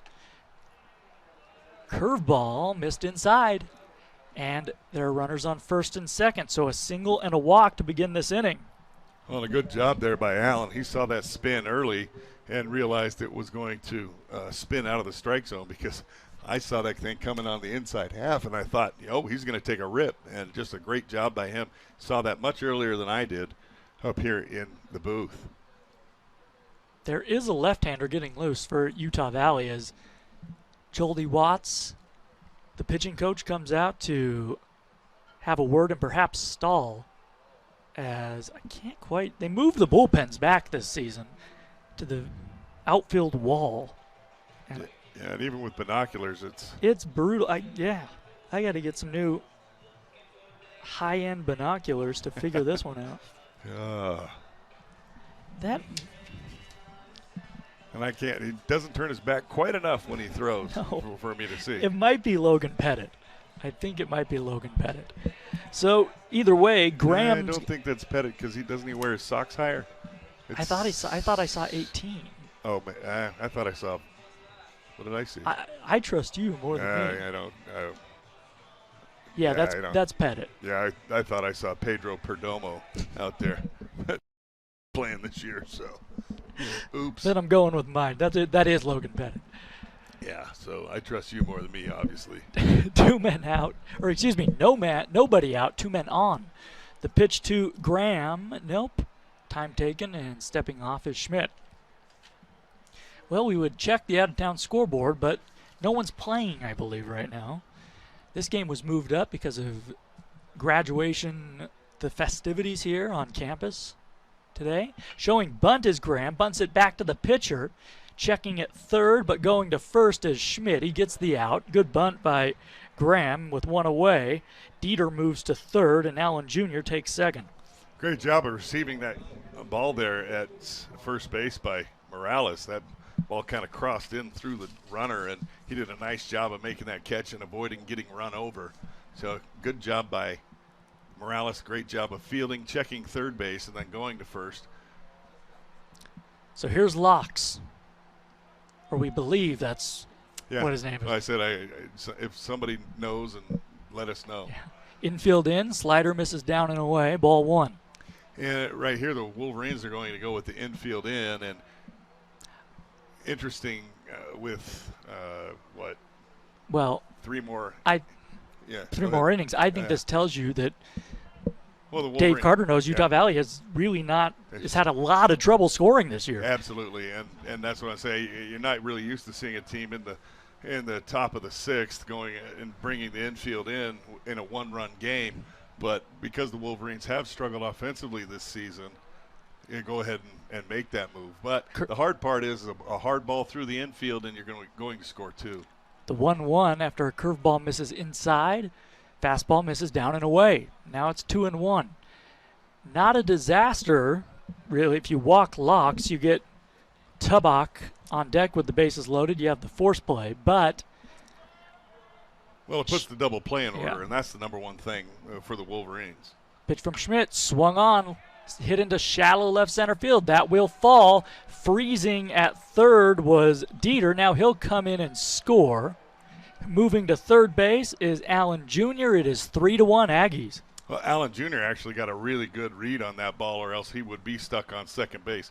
He read that right off that it was going to be going to fall, and he did a nice job. He was almost to third base before Dieter left, but Dieter's going to obviously tag in that situation, and Had to make sure. Yeah, had to make sure, and you always tag and until you really know it's falling, and then it's because you're going to score on that ball. So here comes David Carter, the interim head coach. He's going to make a change for the senior. Jesse Schmidt will head to the clubhouse here at doTERRA Field at UCCU Ballpark for the last time. What a career for Jesse Schmidt. The new lefty, Pettit, coming in as Schmidt gets a round of applause from the fans here. Well, deservedly so. He's done a nice job here. He's had a solid career, pitched very well for the Wolverines, and put his heart and soul into this here for Utah Valley, and hopefully he's leaving with a degree. If not, he can come back and maybe finish that up. So I know it's difficult to finish your degree. I see a lot of these guys finish them, and they do a great job and have these great grades, and I'm like, I don't know how they do it. I don't know how they do it either, because I had a kid that lived in my house that went here. And, well, I mean, he did all right grade-wise if you think a 3.0 is okay. Hey. But, that's serviceable, right? It's not bad. Yeah, but getting finished was a whole nother bag of tricks. Hey, you're telling me. Yeah, you're graduating. I'm graduating Yeah, today. folks, how about that? He graduates today. That is just a big deal because we've been waiting, 10 to 12 years for that? A good decade, my friend. A good decade. Well, the nice part is your dad's paid all your tuition. No, that's not true. The federal government stepped in and paid all my tuition. Did they really? Oh, Pell Grants? Grants. Wow. Fantastic. Wow, that's wonderful. So to all those listening and to you, thank you for paying your taxes. And now you can join us. That's right. Exactly. As a taxpayer, finally. New pitcher is Logan Pettit. This will be his 14th appearance. He has a 5.30 earned run average. Walked 14. He has struck out 22 opponents, hitting .282 off the lefty. So Schmidt on the hook for the 2 men on base right now. Runners on the corners, 1 run in. It's 3-1 Aggies. We're in the top of the 6th inning. Remember, fans, tomorrow a doubleheader. First game at 1 p.m. Then in between games, we'll honor the seniors for the Wolverines, including Cade Polson, Alexander Marco, Spencer Triplett, and I know I'm missing one senior, and it'll come to me at some point. Another guy. Yeah. Yeah, I'm not sure. Did I say Schmidt? Maybe I didn't say Schmidt. Oh, maybe. I'm not sure. I was trying to think, and also, you're not sure exactly who's coming back because of the COVID situation. But some of those guys were seniors in the COVID year, and then were able to come back. So here's the left-handed hitting Tubach. Tubach is 6 for 20 against lefties this year. He's hit him well, but he shows bunt here and pops it up. Foul behind home plate, and it's 0-1. Well, Tubach, he is hitting .358 in 109 at-bats. He's hitting great, again, just hurting lefties, and yet he squares around there. And in just 109 at-bats, he has 3 home runs, 2 triples, and 3 doubles, so he does hit the ball for some power. The one-strike pitch. Slider right there. for a called strike, and it's 0-2. Look, if it's obviously Mike Kirby knows his team better than I do. But, Yeah, but if I look at those numbers, I'm going, yeah, Tabak, let's play for the 3-run homer here. Yeah, or play for that. Or right that. there, a double. A line or drive. That's gonna be a single. Line drive into right center field. 1 run comes into score. Heading to third is Locks. He's there. An RBI single. And he tattooed that one. And Yeah. it is 4-1 New Mexico State. Now that's a pitch right there that I think Logan Pettit would love to have back. That really got way too much of the plate there. 0-2. He really just kind of came right down the heart of right down Broadway, so to speak. And with that pitch, you really want to try to get something maybe an inch off the plate, something that he will chase and go after. Nothing. You don't want to throw it in the dirt necessarily or too high, but you want to make it something that, if he does make an attempt at it, has to be a great job of hitting in order to hit it. First pitch fastball misses high and away to Signs. Well, that's something we've talked about all season long. Yeah. The Wolverines have, and it's happened multiple times where Utah Valley has been in ball games with an 0-2 count and just a mistake down the heart of the plate. Yes, and actually I was listening or watching the BYU game as I left the BYU game early, and was listening to you and Ryan, and that exact same thing happened, and it just it's tough. It's tough. Fastball misses up and in, and it is 2-0 now to Signs. Signs has an RBI on a fielder's choice, a run scored. He's also singled today. 2-0. Pettit comes home. Off-speed pitch. Gets the call from Blake Jensen a little below the knees. It's 2-1. Signs came into the ballgame batting .391. No home runs, 18 RBIs. And a really cool first name, Zarek. Absolutely. 2-1 pitch. Slider down and in, and it's 3-1. Signs with a .468 slugging percentage. Well, a .484 on base percentage. Man. So keeping this dude off base is something that you really got to try to do as much as possible, but he makes it difficult on you. Runners on the corners. 3-1 pitch. Swing and a miss. He chased. That looked like a fastball down and away from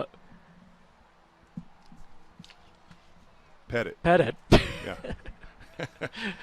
And it is 3-2 from the lefty. 3-2 pitch. Runner takes off on a delayed steal again, and Well, Pettit is one of the more this one's fouled off. more effective relievers the Wolverines have had this year, and so Coach Carter decided to bring him in here in this situation, and so far New Mexico State has been able to put up a run here on him. Utah Valley would love a double play ball. 3-2 pitch. A swing and a line pop down the left field line. Caught in the bullpen by the lefty warming up down there. Looked like Cole Yoakum. Yep. So 3-2. Not Dwight, Cole. Not Cole. Yeah. Tabak at first base, he singled in a run. Locks at third base, he singled in a run in this inning. 2 men home for the Aggies. They have a 4-1 lead. The lefty set. Pettit now steps off. At first base, Tabak on the season has stolen 5 bases. He's been caught just 1 time. Well, he's a center fielder, too, and so he's got to be able to run pretty well. 3-2 swung on, fouled back to the screen. A big hole on that right side for the lefty to pull one. And so far, New Mexico State, what they've been able to do is just really kind of single themselves into this 4-1 lead. They did have a double, but it was kind of an bloop double that went into no man's land behind third base. And so they've just done a nice job of getting the ball through the infield and taking their base running. 3-2 fastball misses down and away, and he walked him. Bases loaded now, just 1 out for Jimenez. Well, as I mentioned, .484 on base percentage, so great eye there. 26 walks on the year. That's 27 for Zarek Signs. So Signs does a nice job, but for the Wolverines, that's not the end of the world, because you do, as we talk about, they're 4th in the country in double plays turned, and so now it puts that double play in order for the Wolverines to get out of this inning with no more damage. So here's Jimenez, though, hitting .336, and he swings and fouls one back. 0-1. hitting .500 with the bases loaded this season. Well, that might not be the guy you wanted to do.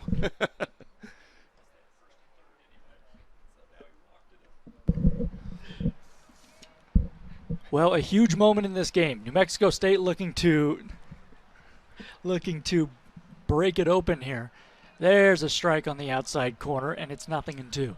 Yes, I am a genius. I said that. Hey, I said put the double play in order. I was making fun of you off of the air. I know, and I had to call myself out on the air because I'm like, wow, if anybody else noticed that, I am just. But, you know, I was also trying to be positive. Yeah, there you go. I'm a very double play, still in order. I'm a positive person. 0-2, fouled off. Jimenez just kind of flailed at that off-speed pitch, got a piece. Still 0-2. Now, Pettit has to be careful. He could bounce one, but if it gets by Sims, it would mean a run for the Aggies. Nowhere to put Jimenez. Well, 0-2, I don't really think you want to bounce one. I think what you want to do is you maybe bury one, but it's got to start up in the zone and then bury. 0-2 pitch. A swing and a liner into left field right at Aarons. He has it. Tagging at third is Locks. He comes in to score as that ball is cut off. It is 5-1, 2 outs in the inning. The runners stay put elsewhere, first and second. Well, that was actually a great job right there by Jimenez. Jimenez 0-2, and he battled himself into a situation where he did just enough to get that run across. And when you're the hitter in that situation, that's the least that you can accept from yourself is that maybe you created an out. So no big deal. You drove in that run, and that's your responsibility. Well, another big at bat here. Here's Mann with men on first and second. He swings at the first pitch and grounds it foul on the third base side. Out in front of the off-speed pitch, it's 0-1. Well, especially when you're trying to build that lead. When you have a 4-1 lead, getting that, you'll trade an out for a run every single time. Especially against a team like Utah Valley, who has really had trouble coming back in games. Although last weekend at Dixie State, they did just that a couple of times. 0-1 pitch down in the turf, blocked by Sims, and it's 1-1. Yeah, that was a tough weekend for Utah Valley. Really competed in 3 of those 4 ball games, and I think on Sunday of that series you could kind of see the defeat. The Wolverines thought nothing's going our way, and just kind of that one got out of control. But they really competed in those first 3 ball games, and things just didn't go their way, and couldn't even get one out of the 3, and that's just tough. Or couldn't get one out of the first 3. I mean, when the games were close and everything, and executing in extra innings again, you know, that was very difficult for the Wolverines. And so little things have kind of added up to this very difficult season. Yeah. Ball on the turf to Mann. It is 2 balls and 1 strike. Mann hitting from the right side. He had a sacrifice fly back in the 3rd inning. The pitch to him, down in the turf again. Nice stop by Sims, and it's 3-1. You know, the one thing, though, when we talk about the difficulty of the season is you look out on the field and you look at these kids play and you don't see one bit of quit in them. And it would be so easy just to lay down and give up. There's no quit. I've been so impressed by that. Yeah, that's, you know, life is full of bad things that happen to you. 3-1 line down the third base line, just foul by maybe 2 or 3 feet. And the count remains full to Mann. Runners on first and second, 5-1. New Mexico State, we're in the top of the 6th inning. 3 runs in this inning. The longer you're in sports, the more you have an opportunity to have a very difficult season like this, and you really test your character in those situations. 3-2, runners go. Ball misses up high, and the bases are loaded again, and this time for Villarreal, the 9th man to hit in the 6th inning. Go ahead. Oh, I was just going to add on it. Yeah. It really has been so impressive because the Wolverines have had multiple 9-game losing streaks this season, and they never quit. No, they don't, and they keep coming at you, and that's a testament to the way they've been coached. It's a testament to the way they've been raised, to the parents and those people that have helped raise them, their former coaches, all those people that have taught them to always be resilient, always continue to work your hardest and to never ever give up, and that is like you said, it's just been really impressive to see as Coach Carter comes out, and it looks like that may be the end for Logan Pettit, who has been an incredible reliever this year for the Wolverines, and just not his day so far today. Yeah, he missed outside with a fastball, so it's 1-0 to Villarreal, and we'll have the right-hander come in from the bullpen. Or I don't know who is that, a righty or a lefty? That's a right-hander or a left-hander, excuse me. That is the lefty. We'll see who it is. We'll take a break on GoUVU and the WAC Digital Network and come back after this. It's 5-1 Aggies.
Five to 1, Aggies lead. Utah Valley, new pitcher on. It's Cole Yoakum.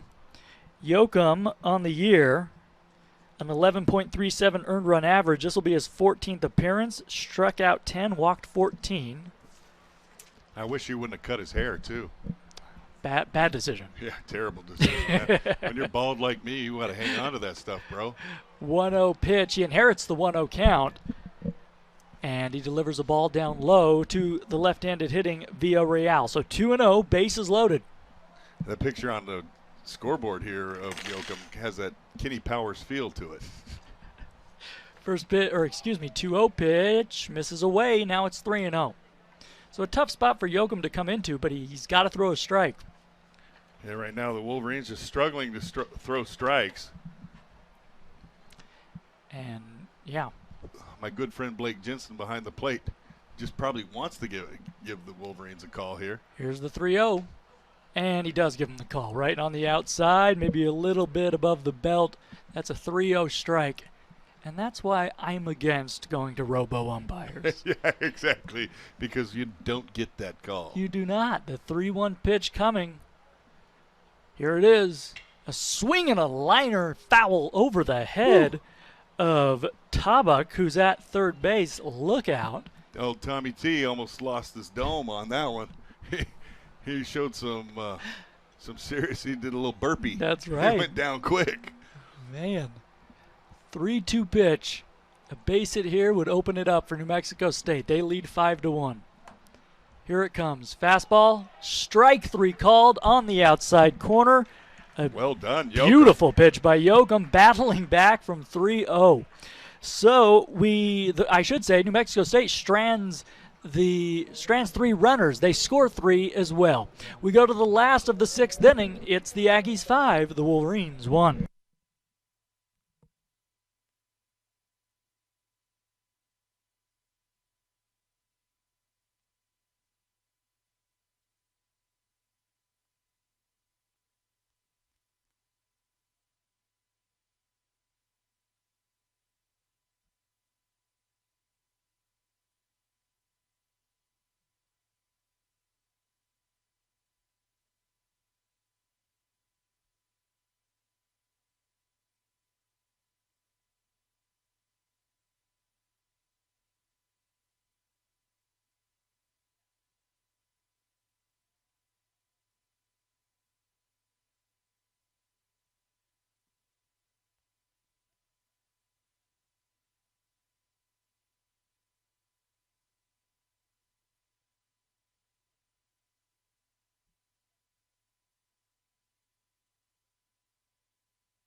Marco Sims, Aaron's due up in the bottom of the 6th. 5-1 Aggies.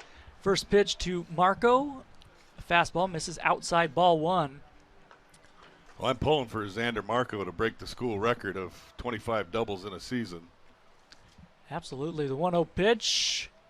Outside, 2-0. That record is held by a third-team All-American, Bubba Heaps. Also tied with him is Goose Kalunky with 25.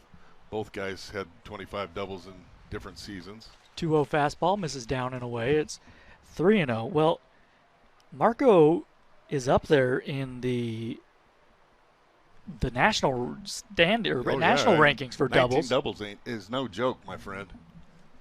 3-0 pitch in there for a called strike, and that, we talk about how much the Wolverines have struggled offensively. That's baseball. One of your guys almost leads the nation in doubles. Yeah. He had a hack there. Foul tip into the glove, 3-2. Had a hack, and that's the kind of swing you want to see at a 3-1 pitch right there. Utah Valley needs base runners, trailing by 4 runs. From the windup, Maltrude throws a swing and a high foul down the right field line. That one at 88 miles an hour. Maltrude has pitched very well, up over 80 pitches. There is a right-hander throwing in the Aggie bullpen. The center fielder, Tabak, is shaded toward right center. 3-2 pitch. Swing and a miss. He chased one low and away. That was I think that was a nasty slider, to be honest with you. It really was. That ball started out and looked like it was going to be in the center of the plate. And I think Marco just didn't see the spin very well on it, and that just means it was a great pitch. And it ran out of the strike zone, actually, just a little bit on him. And great pitch there. You kind of got to tip your hat to a guy if you're Marco and say, hey, fooled me, great pitch. 7th strikeout for Maltrude. There's a strike to Sims on the outside corner. Because I'll tell you, anytime, that's why I think a lot of young people don't like to play baseball anymore, because there's just too much failure in this game. 0-1 fastball right there on the outside corner, and it's 0-2. Just way too much failure. I'll tell you, it's tough on parents and family and everybody, because you just don't succeed that often. Oh, 1-2 misses, or 0-2 misses up high. It's 1-2. Sims is 1 for 2 with a single back in the 2nd. You got to embrace it. Yeah, you do. And you have and to you can't look at it as failure, really. No, as a you fastball, have to have a different mentality. Fastball misses away. It's 2-2. And as a basketball player, which I was, I always felt like, if I miss a shot, I can go play better defense, or I can go get a steal, or I can dive on the floor, I can get a rebound, I can guard a guy, I can do all these different things. But in baseball, you can't really do that. A swing and a foul back to the screen. Well, with Sims, who's never been a great hitter, he's a tremendous defensive player. Oh, absolutely. And that's why he's in the lineup, and he knows that. Yeah. And so you can hit Sims. You don't have to hit 300. No. And to know that you're hugely valuable to the team. Here's a comebacker to Maltrude. He takes the first underhand to the first baseman, Mann, and there's 2 away. I'd love to see Sims get some work with maybe some of the local guys here that teach hitting. No names that I'll mention, but I would love to see it, because that big body. Oh, he has a lot of potential. I really just think that there's something. There's a lot more in the tank. Here's Jeff Aarons, 2 outs, base is empty. Fastball up high, ball 1. Working from the windup, Maltrude is cruising right now. The 1-0 pitch, Aaron swings and misses at a fastball, and it is 1-1. Aaron's this afternoon 0 for 2. He flied out to deep center back in the 2nd inning. A swing at a fastball, and he fouls it back to the backstop.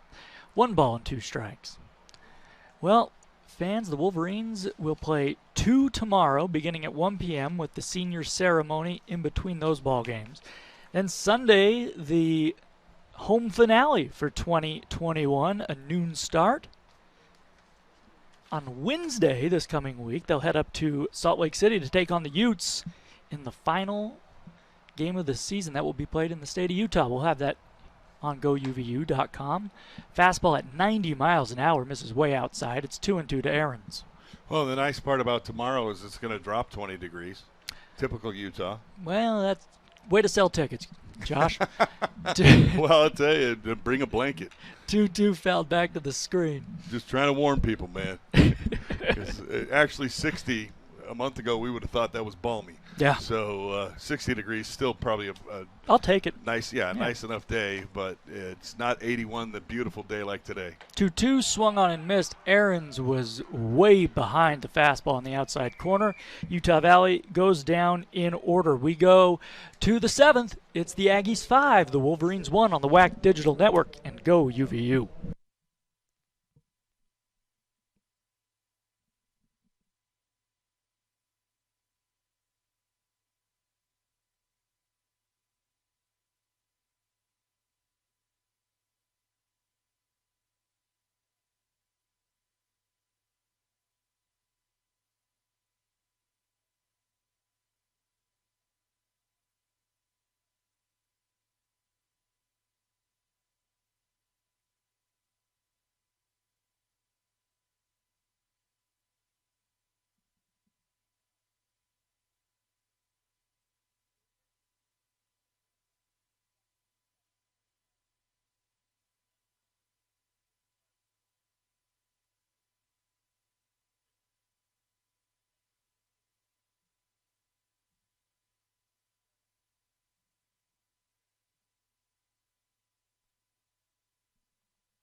Five to 1 Aggies as we head to inning number 7. First pitch fastball misses outside to Dieter.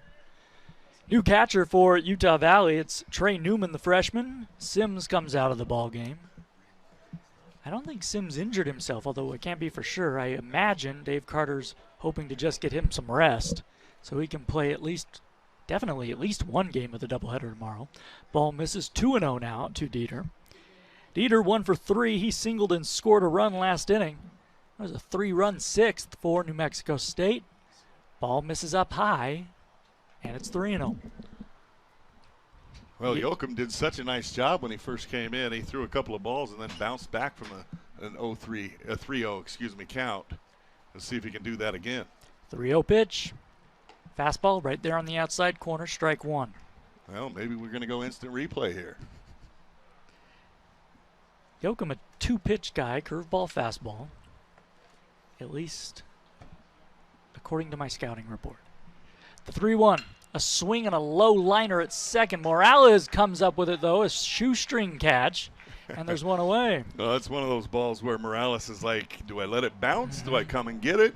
And he came and got it just enough and caught it back between his legs, and he kind of looked like he had a sigh of relief, like, wow, I did not read that as well as I thought I did. But a nice play by Morales because, you know, you're going to get fooled sometimes with the spin off the bat and different things, and so just a nice job of sticking with it and making the catch back between his legs, just like they teach you. That's right. Fundamentals. Yeah, always be fundamental. There's a strike on the outside corner to Allen Jr., the DH switch hitter hitting from the right side against the lefty Yoakum. Well, they teach you fundamentals for a reason, but I'll tell you, there's an awful lot of times where you have to adapt and, you know, you use the certain footwork and those kinds of things, but you have to adapt and use your athleticism. Yeah. Fastball misses high and away. It's 1-1. They talk about basketball being a game of improv. Yes. Baseball, hey, same way. All sports are, really. 1-1 fastball right there on the outside corner, and it's 1-2. The nice part about basketball now, from when I played, is that they've cut a hole in the bottom of the peach basket. You know, because that's what my job was when I played. It held up play, to be honest with you. Yeah, I know. And I was the guy who had to climb the ladder. That was my job. So that's what kept me in playing in college was peach basket guy. 1-2 misses down and in. It's 2-2 to Allen Jr., the DH, who is 0 for 1 with a couple of walks and a run scored today. Believe it or not, they gave scholarships for that. Well, that's when they used to fund higher education. Exactly. A fastball misses high and away. It's 3-2. If we're being honest, not a great argument for the extra funding, the peach basket guy. Yeah, exactly. Graham is on deck. Fastball inside, ball 4. So Yoakum Goes full again. Yeah. And he's kind of wanted to fill up counts here, and eventually those come back and bite you. First base runner that's reached against Yoakum, and here's Graham. He's 0 for 2 with a sacrifice bunt back in the 6th inning. The Aggies scored 2 in the 3rd and 3 in the 6th. A swing and a high fly ball deep down the right field line, slicing foul. Marco gives chase, but it's out of play. The Wolverines put 1 on the board in the 5th inning, but other than that, they've had just 4 hits and not a whole lot of base runners this afternoon. Well, they just really struggled to string anything together. That's the hard part about baseball. You can't get 2 hits in 1 inning, 1 hit in another, and those things, you've got to string them together. 0-1, curveball inside, and it's 1-1. I know I'm the master of the blatantly obvious, but it's just something that they've been unable to do. They'll see a lot of games where the Wolverines will actually out-hit their opponent and then lose, and it's just a matter of getting those timely hits. 1-1 in the turf. You're the master of the. Have you met Ryan and I? Yeah, I've listened to you guys plenty of times where I'm like, wow, it's Captain Obvious and Captain Obvious. Those two do such a great job of.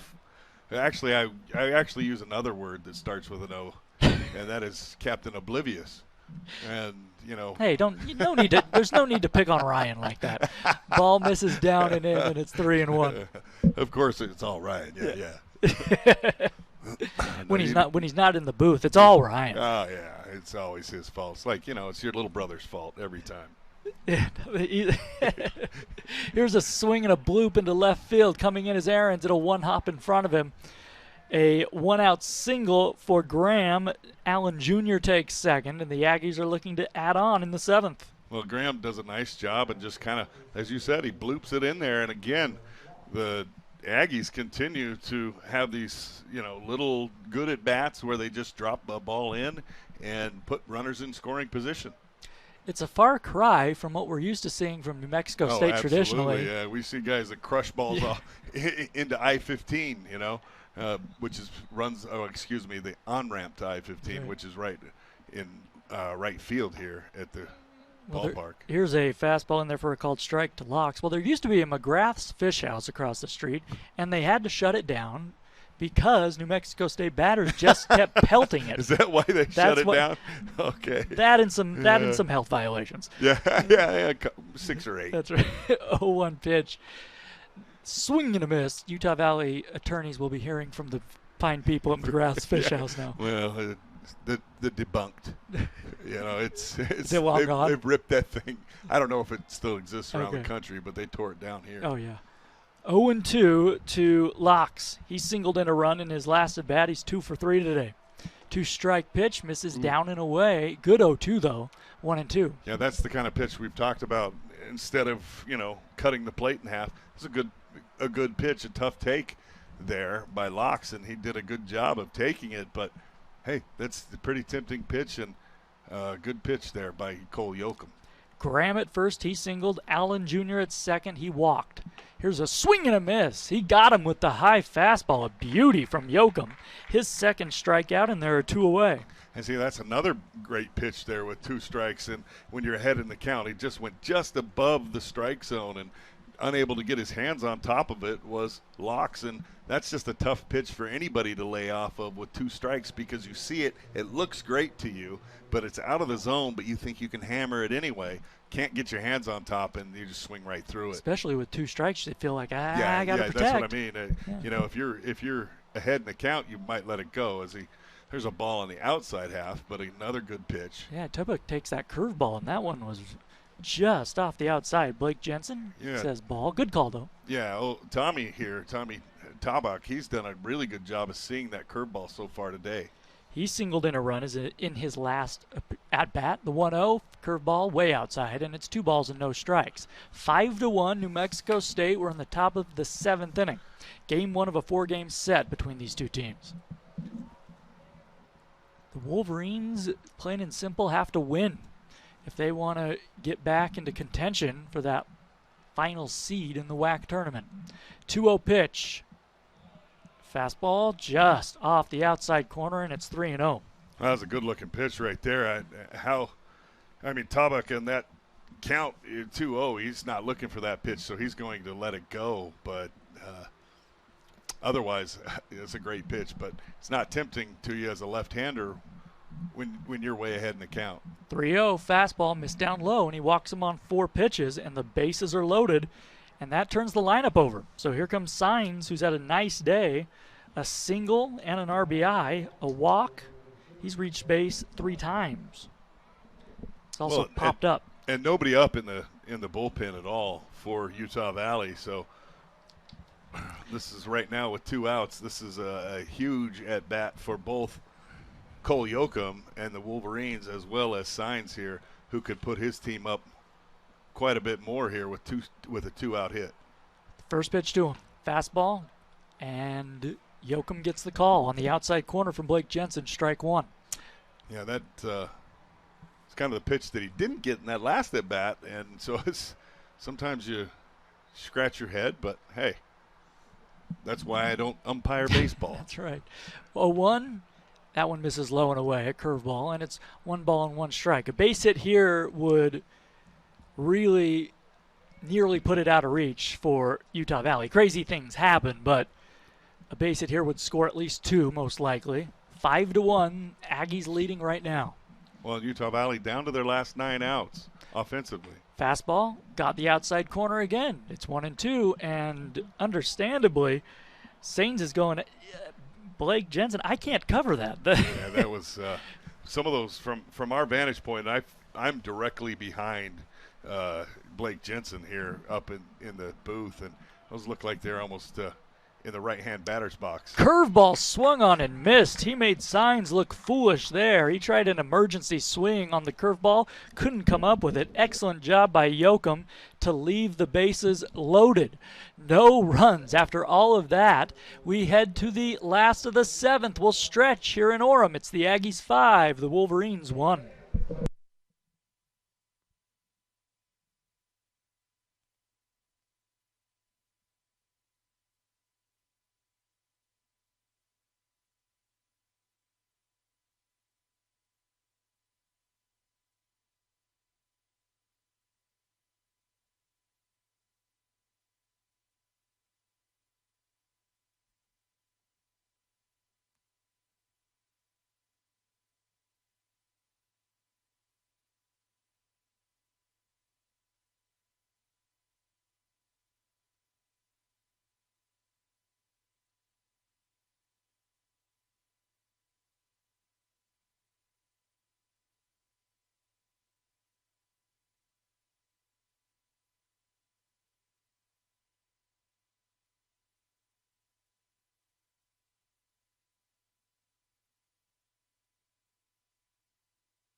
Mick Madsen swings at the first pitch and pops it up foul territory down the right field line, giving chase. is the first baseman. Man, he has it, and it popped off his glove. It would have been a very nice play, just couldn't quite squeeze it. We have a new right fielder for New Mexico State. Number 41, Tristan Stacy. Well, when you're Mick Madsen in this situation, you just kind of got new life there. A play that man will tell you that he probably could have made. It was a difficult play, don't get me wrong, but it hit the tip of his glove and bounced off. So Mick, at this point, he got new life, and let's see what you can do with it. Maltrude delivers a fastball down and away. That's pitch number 101. Madsen swings at a fastball, fouls it back over top the rooftop, and it is 1-2. Madsen reached on an error and scored the Wolverines' lone run back in the 5th. He's also flied to right. Did that get changed to a base hit, or did that stay in error? I think it stayed in error. A ball misses down low, fastball. It's 2-2 to Madsen. Let me ask the official scorer, James Warnick.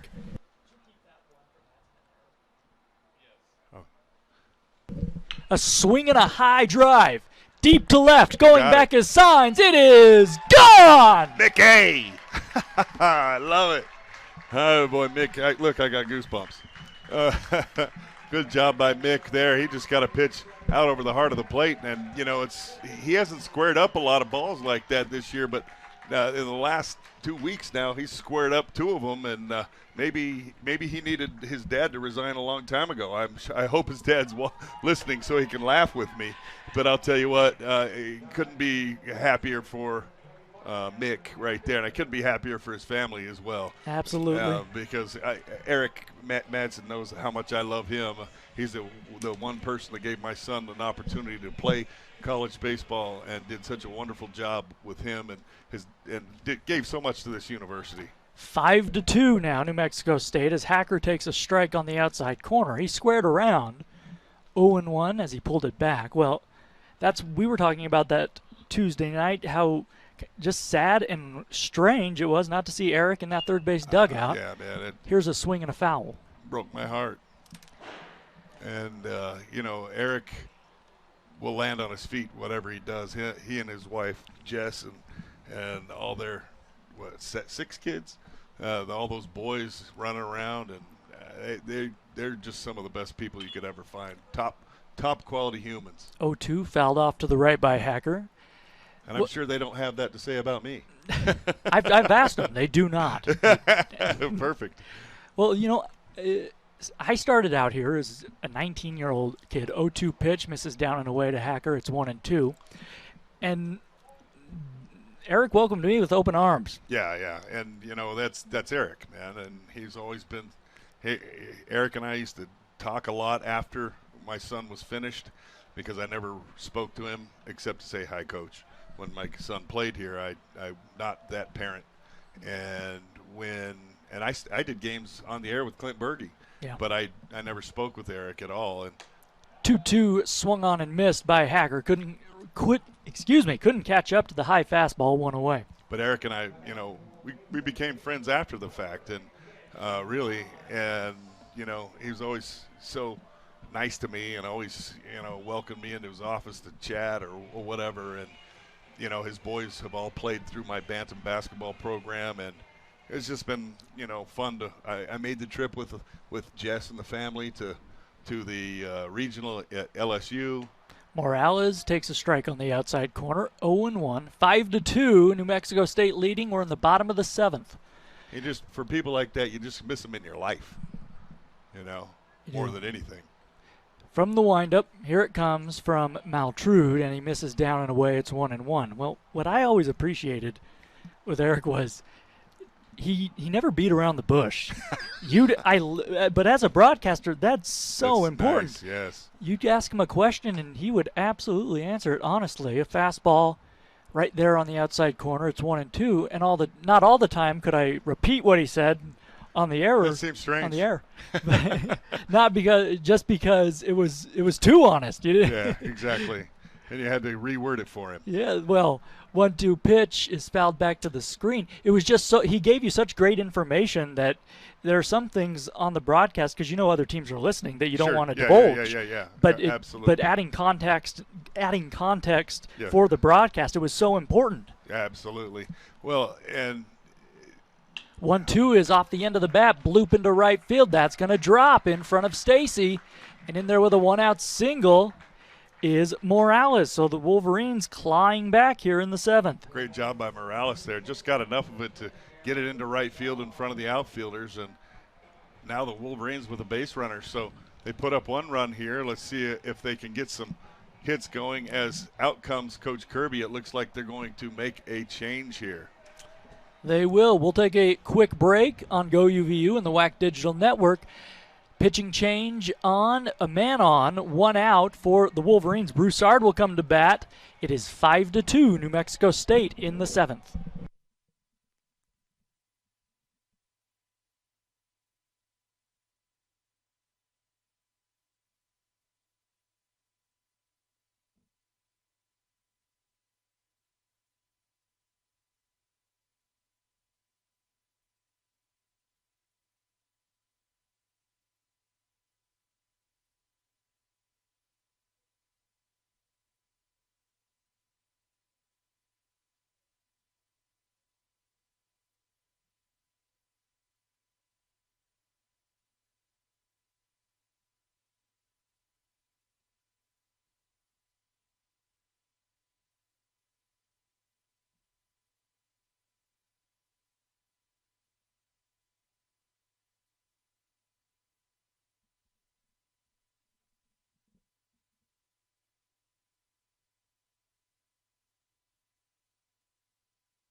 New pitcher on, a right-hander for New Mexico State. It is Ian Mejia facing the right-handed batter, Broussard, who fouls the first pitch fastball back to the screen.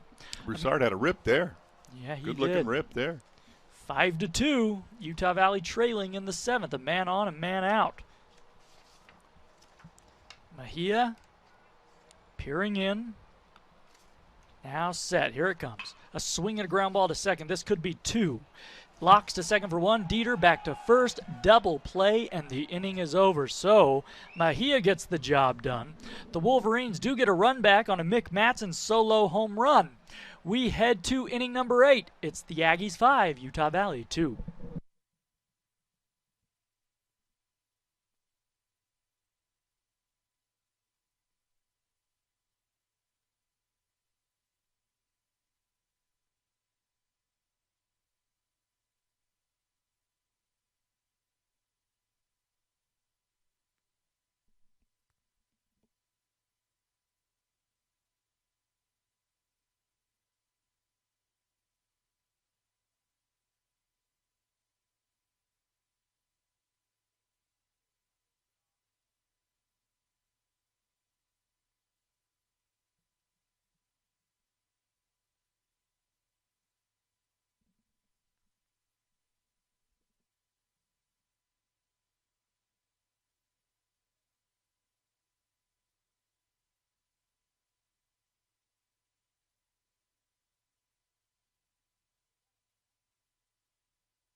5-2, Utah Valley trailing. New Mexico State, inning number 8. It will be Jimenez to lead things off, and a curveball stays high from Yoakum. That curveball started at about 25 feet in the air and dropped to about an altitude of 15 feet. I exaggerate, but that was way up there. It was a big curveball. There's a curveball swung on and hit high and deep to right center field. Coming over is Marco. He slides and cannot come up with it. Backing up the play was Hacker. Into second with a stand-up double is Jimenez, and Marco is slow to get up out there. He's had a rough day physically. He's had a couple of balls come off the bat and hit him, and then that sliding attempt right there, that was an all-out effort. We talked about it earlier in this game and talked about how these young men have not quit. They have not, even though things have not gone their way all season. I'll tell you what, that right there was one heck of an effort by Xander Marco, and I'll tell you, he gets my vote anyway because he has the best walk-up song. No Sleep Till Brooklyn. That's right. The Beastie Boys. You got to love that. Fastball misses up high to Man. It is 1-0. Marco, one of the seniors that they'll honor in between the doubleheaders tomorrow. First pitch 1 p.m. for game 1 of that doubleheader. 1-0 coming to Man. Here it is. Fastball inside, ball 2. I'm going to make a comparison here, and follow me on it because it's not, I'm not comparing everything, but Xander Marco does remind me quite a bit of Billy Burgess. Just kind of a quiet dude, but a tough character, strong arm, makes great plays out in right field. Not the greatest runner, but runs well. It just kind of does everything for your team. Also, Billy was an All-American out there in right field, and Xander reminds me quite a bit of him, especially in their mannerisms as far as being quiet but just silent killers, so to speak. Yeah, very stoic. Very stoic guys, but competitors. Fiery competitors. Billy was he was the man. Well, I'll tell you what, next year is the 10th anniversary of that 2012 team, won 32 games in a row. They can all show up with their bellies and stuff. And they need to well, we do. We got to talk to the marketing department. I'm sure they'll get on it I'm sure they will. A strike is at the belt to the right-handed hitting Man. But absolutely, they need to have those guys back for a weekend. And all those guys, most of those guys have moved on to great careers in everything from medicine to sports. And it's just awesome to see their growth as human beings, being the father of one of them. It's just been great to see. 2-1 from Yoakum, misses down and in.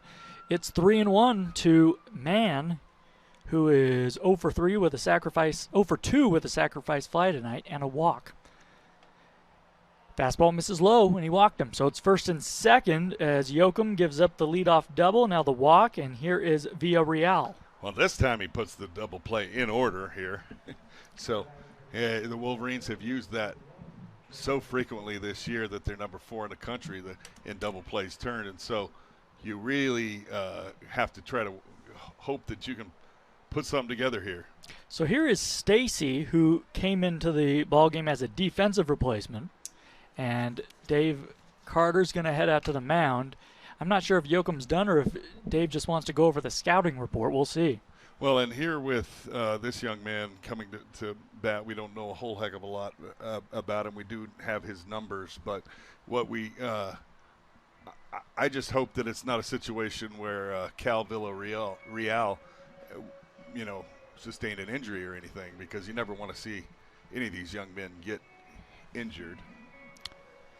Yeah, and we didn't see anything unusual, and so but, I would be surprised. It may just be a situation where it's a defensive replacement, or you want to get one of these young guys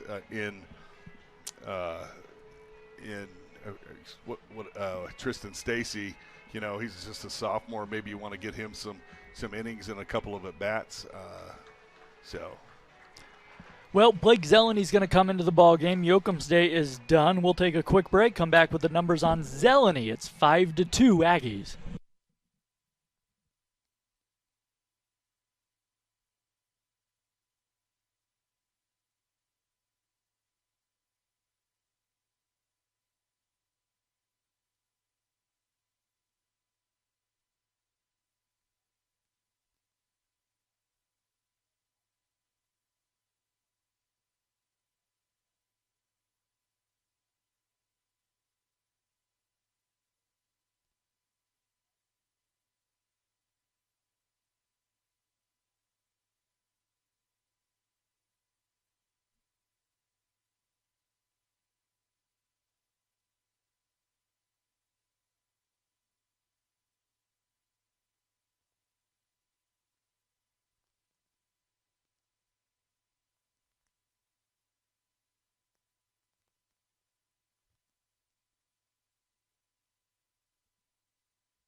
New pitcher on for Utah Valley. It's Blake Zeleny.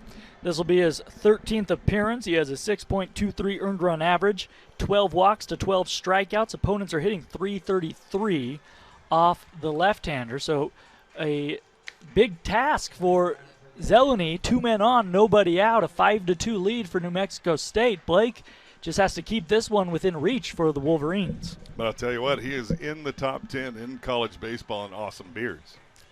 No doubt about it. That is one bad A beard.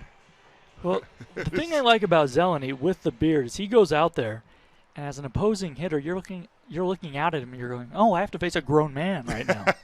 Yeah. This isn't some kid. And I'll bet you he probably could grow that beard in like 6th grade, because that thing is impressive.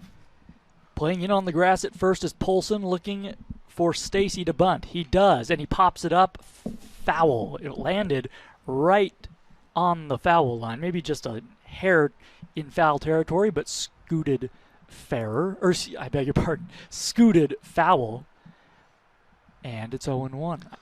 Well, Stacy he's a diminutive fellow, 5'8" and 160, and I think they might be squeezing an inch in on us on that. The old Zach Wilson trick? Yeah, exactly.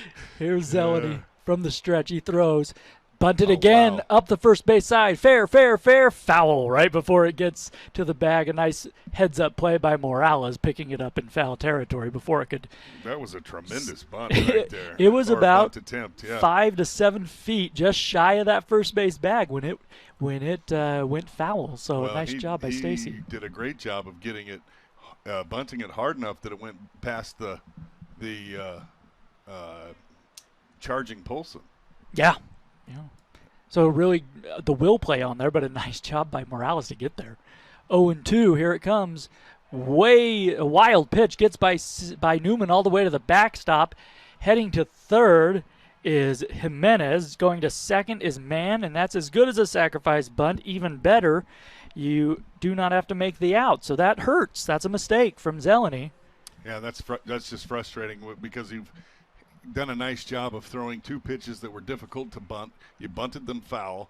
Now you're ahead 0-2, and then you throw a pitch to the backstop, and like you said, basically give up that bunt. 0-2 is swung on, fouled back to the screen. I say 0-2 as a 1-2 as the infield comes in for Utah Valley. They trail 5-2. We're in the top of the 8th inning. Well, if Utah Valley can get out of this without giving up a run, that will be impressive. Runners at second and third. 1-2 pitch. Down in the turf. Nice block by Newman, and it's 2-2. Certainly a strikeout situation if you're Zeleny. The walk, of course, would not kill you, but you do have first base open. But he does not want to walk Stacy on the year, who is hitting .270 and 37 at bats. No homers, just 1 RBI. Stacy could pick up an RBI, does not need a base hit to do it.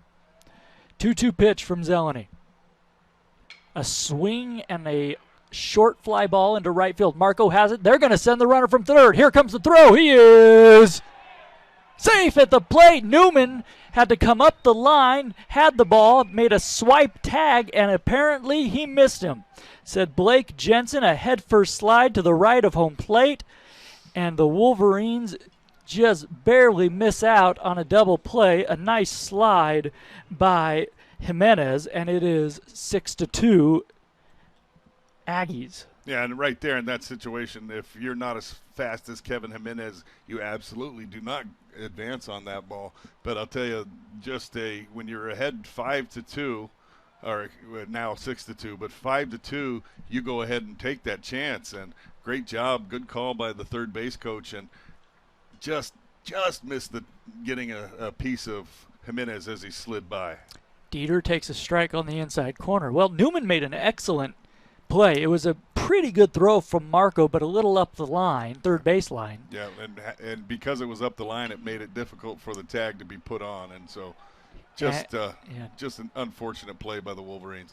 And if you're the third base coach, you know that in that situation, that throw has got to be perfect. Fly ball into center, caught by Hacker, and there are 2 away as Dieter is retired, and here is Allen Jr. And Newman, the freshman, just we've said it before, but that is a nice play from a freshman, being aware what he has to do, and he was just ticked off after because he missed him by an inch. Just a hair, and it no fault of his. No. It just is one of those situations where the speed of the runner created that situation. There's a strike to the right-handed hitter, Allen Jr. I say right-handed, switch hitter hitting from the right side. Well, and Newman has done a tremendous job of being the second catcher on this team behind the Sims that does such a great job defensively. But Newman has really been impressive this year. One strike pitch, misses down and away, way outside. It's 1-1 to Allen Jr. He's reached base 3 times, all 3 times on walks. He struck out back in the 4th.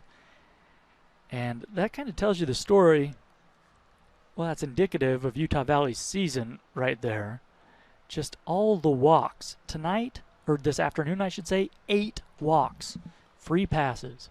Ball misses down low. It's 2-1 to Allen Jr. You mix that in with 10 hits? You mix that in with 10 hits, and 6-2 doesn't look too bad. You're lucky that the score is not 10-2. So Zeleny trying to keep this game within reach for the Wolverines. A man at second base as Blake steps off and looks him back. 2 outs in the inning.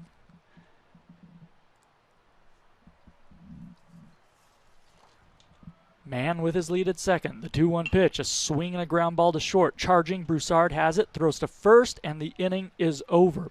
But the Aggies put another one on the board. We go to the last of the 8th inning. It's 6-2, New Mexico State, here on the WAC Digital Network and GoUVU.com.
Six to 2, bottom of the 8th. The Wolverines trailing the Aggies. New catcher for NMSU. It is Bush. Here's a swing and a comeback right off the shin of the pitcher. He can't regain it as it caroms toward first base. And Polson's in there with a single. That was right off the shin of Mejia. He looks to be okay. But the Wolverines have a leadoff man on, and Polson hit one hard. Yeah, I was about to say kick save and a beauty, but it didn't end up being a kick save. It just ended up being I'm not sure if it was off the top of his shoe or off his shin. It was down in that region, but he's starting to kind of feel it a little more now, it looks like, as he's trying to walk it off.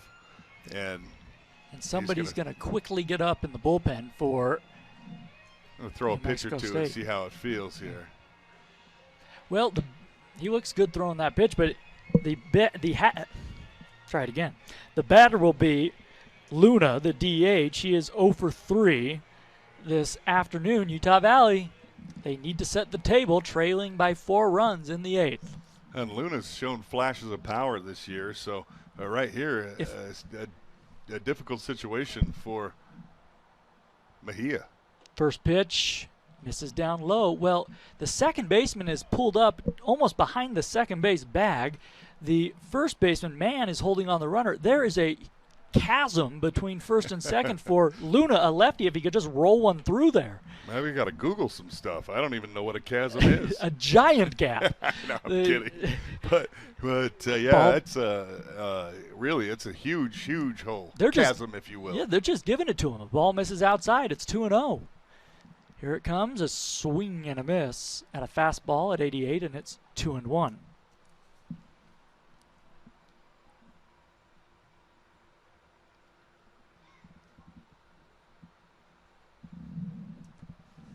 Mejias comes set, the 2-1 pitch. Missed down and in with the slider, and it's 3-1. So a good hitter's count for Luna. Luna on the year is hitting .221. He does have 3 big flies, though. Well, right here, Luna really needs to look in a zone for a pitch. If he doesn't get it, move on to 3-2. He swings at a off-speed pitch on the outside corner. That was not a great 3-1 pitch to go after. That was definitely a pitcher's pitch, and it's 3-2. Definitely a good pitch by Mejia, nonetheless. May have been called a strike as it was, but again, 3-1, I really feel like the approach needs to be a little different. He swings at this one and drives it down the right field line. It is foul.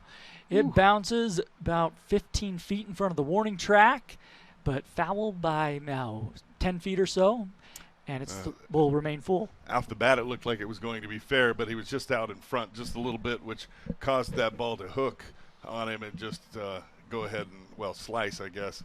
And so he sliced foul but it looked, off the bat, looked like the Wolverines were cooking. 3-2 pitch is swung on and hit to short. Nice play by Dieter. Goes to second for one, on to first. Dugout by Mann, double play. Well, nice dig right there by Ethan Mann at first base. On both ends, you had nice in-between hot plays and just a great turn there by New Mexico State. You have to tip your cap right there all the way around. Well, you said it. That ball was hit hard, and on one in-between hop, just as you described, Dieter scooped it up easily, made an excellent feed to Locks, and he turned it. So base is empty, 2 outs. Here's Marco. A swing and a foul back on a fastball at 92 miles an hour. Nothing in 1 the count. Well, and unfortunately for the Wolverines, that erases your base runner when you have your most powerful hitter coming to the plate in Marco, who, with the 19 doubles and 7 home runs. Fastball misses up high and inside, 1-1. He's had a tough day so far today, and he's been hit by a couple of balls off his bat. He's really struggled that way, and he made a sliding play in right. 1-1 is grounded to second sharply. Locks has it, throws to first low, but dug out by Mann, and Utah Valley is retired. They waste a leadoff single. We go to inning number 9. It's the Aggies 6, the Wolverines 2.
Six to 2, Utah Valley trailing New Mexico State as we head to inning number 9.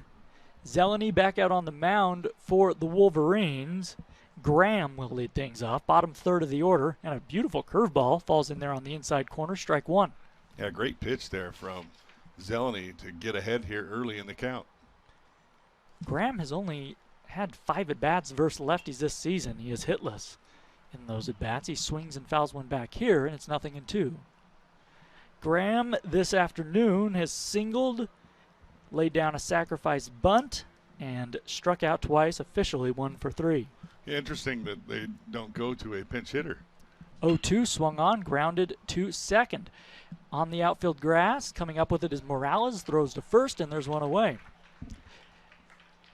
Yeah, it is interesting just not only in a 6-2 game to get another guy a look or a rep out there, but when a guy struggled a little bit, although 0 for 5, it's a small sample. And then also, you know, he's your catcher, and he's doing a nice job back there and has done a nice job all game, so maybe you don't want to lift him in that situation.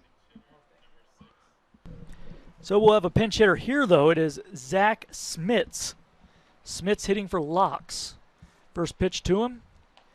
Fastball. No relation to Rick Smits. As far as we know, in there for a strike at the knees. The Dutch boy in the paint. That's right. Rick Smits. That one swung on and grounded sharply foul on the third base side, and it is 0-2. Smits on the year has had 34 at-bats, 10 hits in those 34 at-bats, 2 home runs. So Smits, why isn't he playing more? Well, yeah, who knows? A swing and a miss here. He's down on strikes, and I'm joking around. You don't know if he's had an injury. Who knows? All kinds of different things. So you know, it's hard to know when an opponent comes. You know why situations are the way they are. But right there is Zeleny with a great pitch, and quickly 2 outs here as Smits goes down on strikes. So here is Tabuk. Left-handed batter. He singled in a run back in the 6th. Here's a strike to him, and it's 0-1. Now he'll take time and retie the spikes. As Zeleny, I love it, stays in the stretch, bent over at the waist, left arm dangling while he reties his cleats. The pitch. Curveball in there for a called strike 1. Well, I thought there had been a strike, but I think they called time. No, I'm right. 0-2 the count. Yeah, there you go. I'm looking at the scoreboard. I'd say I was using the scoreboard as well. And a ball misses outside, and it's 1-2. The scoreboard is not your friend as a broadcaster. I'm telling you, over the years here, I have second-guessed myself so many times. And somebody fell asleep at the wheel. Base is empty, 2 outs, 6-2 New Mexico State. We're in the 9th inning. 1-2 pitch. Strike 3 called on the inside corner. That was an off-speed pitch, a beauty from Zeleny. He's done an excellent job in relief, retiring all 6 men he has faced. Last chance for Utah Valley. It's going to be Sims. It'll be Newman, Aarons, and Matson, barring a pinch hitter. 6-2, New Mexico State leads it.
Bottom of the 9th, Trey Newman takes a strike, his first at bat after coming in as a defensive replacement.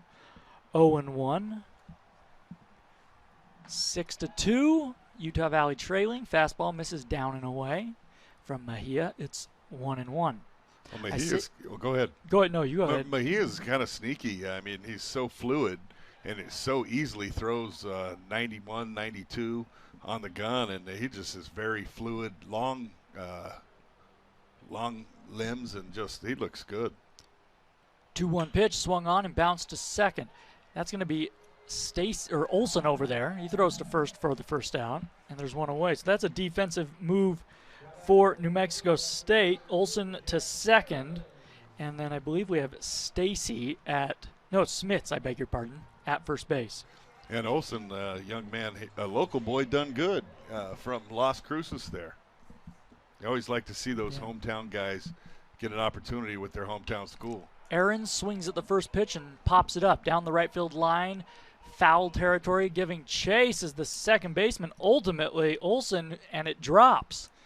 So that was a catchable ball for either the right fielder, the first baseman, or Olson, the second baseman, but Aarons catches a break, and it is just strike one. Let's see if Aarons can pull off a Mick Madsen.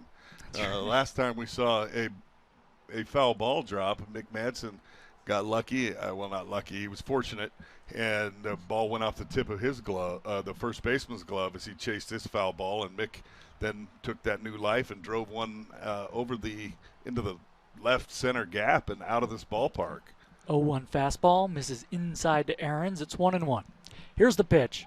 A good-looking fastball just misses off the outside, and it is 2-1 to Aarons. Well, Aarons is glad that was called a ball because nobody's hitting that pitch. 2-1, right there on the outside again, but Blake Jensen says nope, a little bit low, a little bit off the outside, and it's 3-1. Yeah, because those are pretty nasty pitches out there that Mejia's throwing. I mean, he's pitched outstanding, has Mejia. 3-1. He pours in a fastball, but it missed down low again. So Mejia just missing by a bit. A good at bat by Aarons. He draws the walk, and that'll bring up Matson with a man on and a man out. Now, Mick homered in his last at bat, as we talked about, with that opportunity that he got. Aarons there uses his opportunity to get a base runner here for the Wolverines, which the Wolverines need at least 3 of them before they can start talking about a comeback. Yeah, Wolverines trailing by 4 runs in the bottom of the 9th. A man on, a man out is Matson, who hit his second home run back in the 7th inning, takes a strike at the knees. And Mick has really picked up his play here in the last couple of weeks. He takes a slider down and away, not close, and it's 1-1. And when I say his play, I mean offensively, he's really come to life. He's more of the Mick Madsen that we all know and love. Yeah, that first home run just came last weekend at Dixie State. The 1-1 pitch to him. He swings and hits a looping liner up the middle. That's going to fall in front of Tubach. Aarons wisely stays put at second. Matson to first. And Andrew Hacker will come up with 1 out and 2 men on.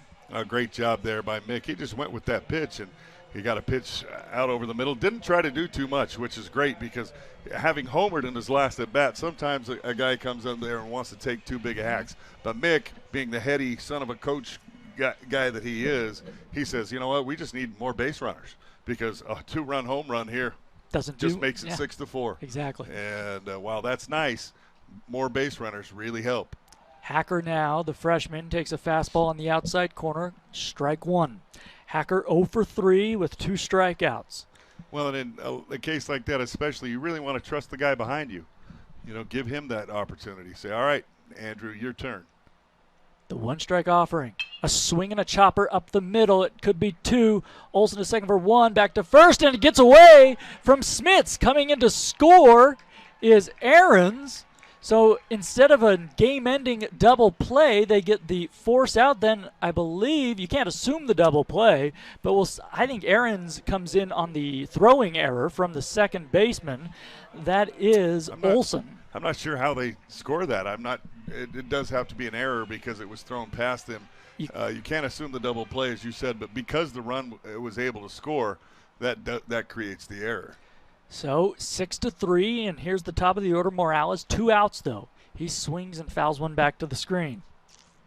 Well, and a nice job by Hacker there. Hacker really, he got jumped out of the box and really was running hard down down that line. As we talked about, the Wolverines, there's no quit in this team, and so Hacker knew, the chance of being doubled up to end the game, and he just was trucking down that line and forced the. Here's a swing and a drive to left field, but it's going to die at the warning track. Oh, shoot. That one was almost out of here. Yeah. And we both leaned out of our seats. Right. I was in the middle of oh my goodness. He almost put one over the fence, the short porch down the left field line, but the left fielder, Sains, went back on it, put it away up near the wall, and that is the ball game. So Utah Valley, the comeback falls short. New Mexico State takes game 1 of this series by a final of 6-3.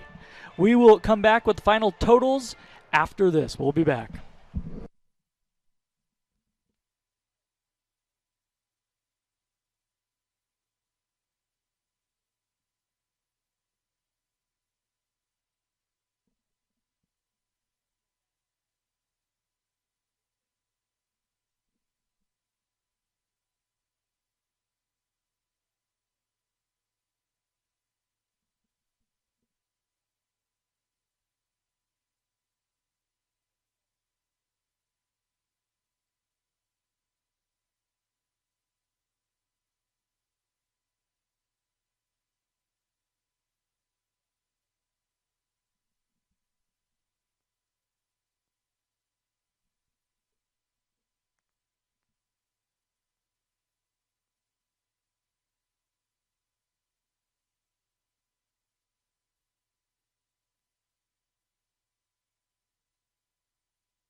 Jordan Bianucci alongside Josh Kalunke. Utah Valley falls to New Mexico State 6-3. And Josh, Utah Valley had chances but just couldn't quite cash in.